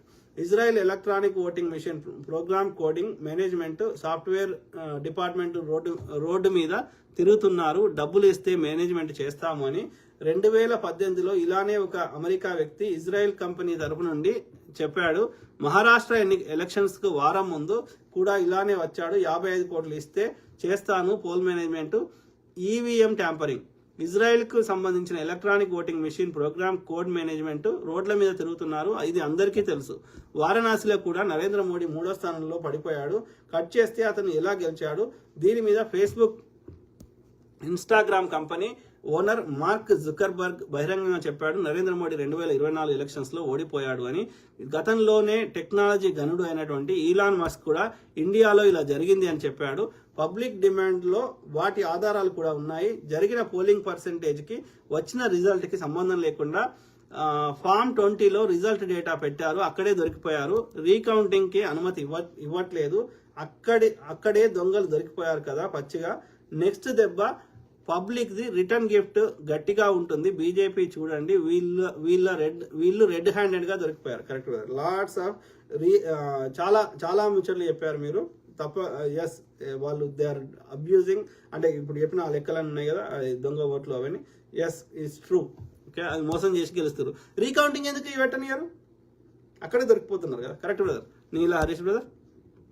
ఎస్, ప్రజలు చైతన్యం చేద్దాం, కొట్లాడదాం, అట్లా ఇట్లాంటివి కాకుండా చూసే ప్రయత్నం చేద్దాం. జ్యోతిపర ప్రవీణ్ పగడాల గారి విషయంలో అసలు ప్రెస్ మీట్ పెట్టి అఫీషియల్ గా పోలీసులు చెప్పిందా?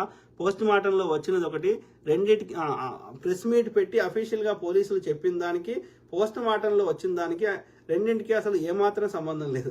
Correct sister Jyothipara. చెప్తా, రేపో ఎల్లుండో నేను అది నాకు ఆ పోస్ట్ మార్టంకి సంబంధించి వచ్చినాయి.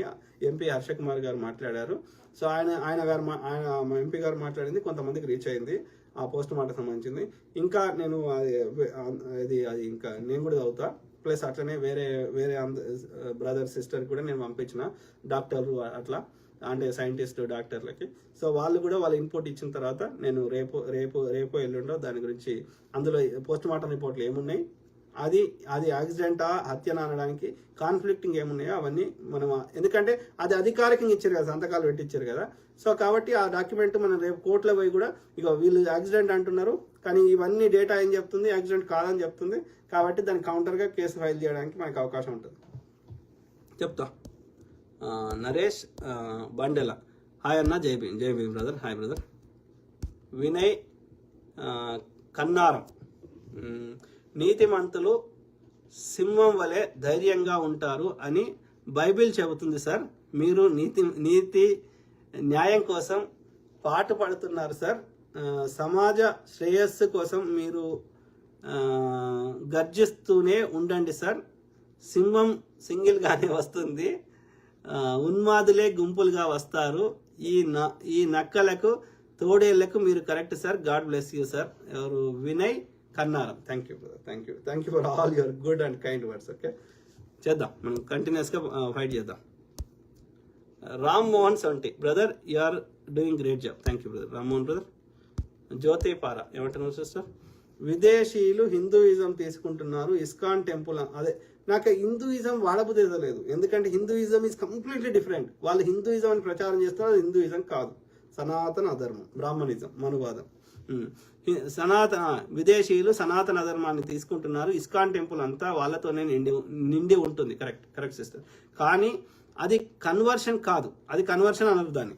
ఓకే, ఇప్పుడు వీళ్ళందరినీ కృష్ణుడు అని చెప్పి మారుతున్నారు కదా. వీళ్ళని ఏ కులంలో వేస్తారు? దళిత, ఎస్సీ, ఎస్టీ, మైనారిటీల్లో వేస్తే వీళ్ళు ఉంటారా? అదే కృష్ణుడు ఇదే ఇస్కాన్ టెంపుల్లో తిరుగుతారా? అసలు ఇస్కాన్ అనేది నేను అప్పట్లో పోయినా, చాలా రోజులు విన్నా. అసలు అదొక ఏమంటారు, ఫెనటిజం అంటారు కదా, ఒక ఉన్మాదం లాగానే ఉంటుంది అది. The ISKCON is different from the you know, అదొక పిచ్చి, అదొక ఉన్మాదం. రాజు గెల్ల అన్న, మీరు మాట్లాడేది చాలా కరెక్ట్. మీ మీద ఎన్ని కేసులు పెట్టినా సరే, మీ మీద ఎన్ని కేసులు పెట్టినా మీ వెనుక మేమందరం ఉంటాం. Thank you brother, thank you. Neela Harish ఏమంటున్నారు? ఆర్య బ్రాహ్మణ అనువాద విధానాన్ని బౌద్ధం ఒప్పుకోలేదు, జైనులు ఒప్పుకోలేదు, చార్వాకులు ఒప్పుకోలేదు, కరెక్ట్, శైవులు ఒప్పుకోలేదు, లింగాయతులు ఒప్పుకోలేదు, లోకాయతులు ఒప్పుకోలేదు. Yeah good information brother, Neela Harish brother, yeah so much knowledge and lots of things. So లోకాయతులు ఒప్పుకోలేదు, స్మార్తులు ఒప్పుకోలేదు, ఇక బీసీల్లో ఉన్న ఏ కులాలు ఒప్పుకోలేదు, ఓసీ కులాల్లో ఉన్న వైశ్యులు ఒప్పుకోలేదు, క్షత్రియులు కూడా ఒప్పుకోలేదు, జొరాస్ట్రియన్స్ ఒప్పుకోలేదు, క్రైస్తవులు ఒప్పుకోలేదు, ముస్లింలు ఒప్పుకోలేదు, సిక్కులు ఒప్పుకోలేదు. ఇట్లా దేశంలో ఉన్న 95% ప్రజలు ఒప్పుకోనటువంటి మనుధర్మ శాస్త్రాన్ని, హిందూయిజాన్ని, కల్పిత వైదిక ధర్మాన్ని జనాల మీద రుద్దాలని చూడడం ఏంటి? అసలు మెజారిటీ ప్రజలు దీన్ని ఒప్పుకోరు. బ్రాహ్మణిజాన్ని, మనువాదాన్ని, సనాతన ధర్మాన్ని, ఆర్యులకు సంబంధించిన ఆ చెత్తని ఈ అనార్యులైన వాళ్ళు ఒప్పుకోరు, మూలవాసులు ఒప్పుకోరు. సింపుల్. అది ఏ మతంలో ఉన్నా, ఏ కులంలో ఉన్నా. తెలంగాణ శ్యామ్ పగిడిపల్లి, మేమంతా భారత రాజ్యాంగ నిర్మాత బాబాసాహెబ్ అంబేద్కర్ గారి బిడ్డలం. మరి మీరు ఎక్కడి వాళ్ళో చెప్పండి రా, విదేశీ ఆర్యం అనువాదులు. కరెక్ట్. సో అదే మిత్రులారా, దాదాపు కంప్లీట్ చేసిన అనుకుంటున్నా. తెలంగాణ శ్యామ్ పగిడిపల్లి, నేను క్రైస్తవులకి సపోర్ట్గా మాట్లాడినందుకు నువ్వు బ్రిటిష్ వాడికి పుట్టావారా? ఇంగ్లాండ్ రోడ్డు చేస్తే పుట్టావారా? అంతేగా, పుట్టావారా? మీ అయ్య ఇంగ్లాండ్ వాడవురా అని అంటారు.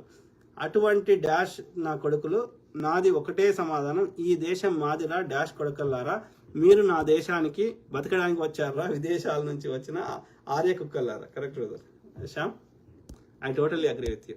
మనము ఎవరిని సపోర్ట్ చేస్తలేం కదా, ఎవరికి అంటలేం కదా, మనం ఎవరికి సపోర్ట్ చేస్తలేము. మనం వాళ్ళ పర్సనల్ బిలీఫ్ సిస్టమ్ లోపలికి మనం పోతలేము. ఎవరికి నచ్చిన దేవుని వాళ్ళు మొక్కోండి అంటున్నాం, నాకు నచ్చిన దేవుని నేను మొక్కుంటా అంటున్నా, అంతే. అంతకు మించి దాని పేరు మీద పనికిరాని చెత్త, ఎవరికి నచ్చిన దాని పర్సనల్ దాని మీద మనం ఎందుకు కొట్లాడాలి? మనకేం అవసరం? ఒక వ్యక్తి ఉన్నాడు, ఆయన ఒక అమ్మాయికి నచ్చింది, పెళ్లి చేసుకున్నాడు. ఇప్పుడు నాకు నచ్చాలన్నా లేదా ఆ అమ్మాయి నాకెందుకు నచ్చాలి? ఆయనకు నచ్చితే సరిపోతుంది కదా, రైట్? సో కాబట్టి ఇక ఇప్పుడు ఆయన పెళ్లి చేసుకున్నాడు కాబట్టి నువ్వెందుకు చేసుకున్నావు? ఇక నాకు నచ్చిన అమ్మాయిని చేసుకో అంటే ఏమర్థం ఉంది అక్కడ? వాళ్ళ చాయిస్ని మనం రెస్పెక్ట్ ఇవ్వాలి. అది ఏదైనా సరే. అది ఇప్పుడు నేను రెడ్ షర్ట్ వేసుకున్నా, ఇంకో ఆయనకు వైట్ షర్ట్ వేసుకోవాలనిపిస్తుంది. అనిపించినప్పుడు ఆయన వేసుకుంటే తప్పేముంది? నేను రెడ్ షర్ట్ వేసుకున్నా కాబట్టి నువ్వు కూడా రెడ్ షర్ట్ వేసుకోవాలని ఫోర్స్ చేసే హక్కు నాకెక్కడిది? మరి మేము 100 చెప్తాం మాకు నచ్చినాయి. మరి పాటించండి చిన్నజీఆర్ గారు, పాటించండి లలిత్ కుమార్ గారు, పాటించండి ఎవరు ఈయన పేరేంది, కరుణాకృష్ణ గారు. మీ ఊరు నుంచి మా ఊరు ఎంత దూరమో మా ఊరు నుంచి మీ ఊరు కూడా అంతే దూరం. నీకు ఇచ్చితే నొప్పి అయినప్పుడు నాకు ఇచ్చిన నొప్పి అవుతుంది అని అన్నప్పుడు, తెలిసినప్పుడు, నీకు ఇచ్చితే నొప్పి అవుతుంది అని తెలిసినప్పుడు, మేము గిచ్చన్నప్పుడు మమ్మల్ని గిచ్చొద్దు. Simple, right? నాకు నచ్చిన దేవుని మొక్కుంటే నీకు వచ్చే నష్టం లేనప్పుడు నువ్వు మొక్కోవద్దు అనే హక్కు నీకు లేదు. యాంటీ కన్వర్షన్ బిల్కి వాల్యూ లేదు. అర్థమైందా? పర్సనల్ లైఫ్లోకి ఏలు పెట్టద్దు, కాలు పెట్టద్దు. It's a personal belief system. Use brain. మరి వేరే వాళ్ళు కూడా చెప్తారు, తీసుకోండి. మరి మేము చెప్తాం.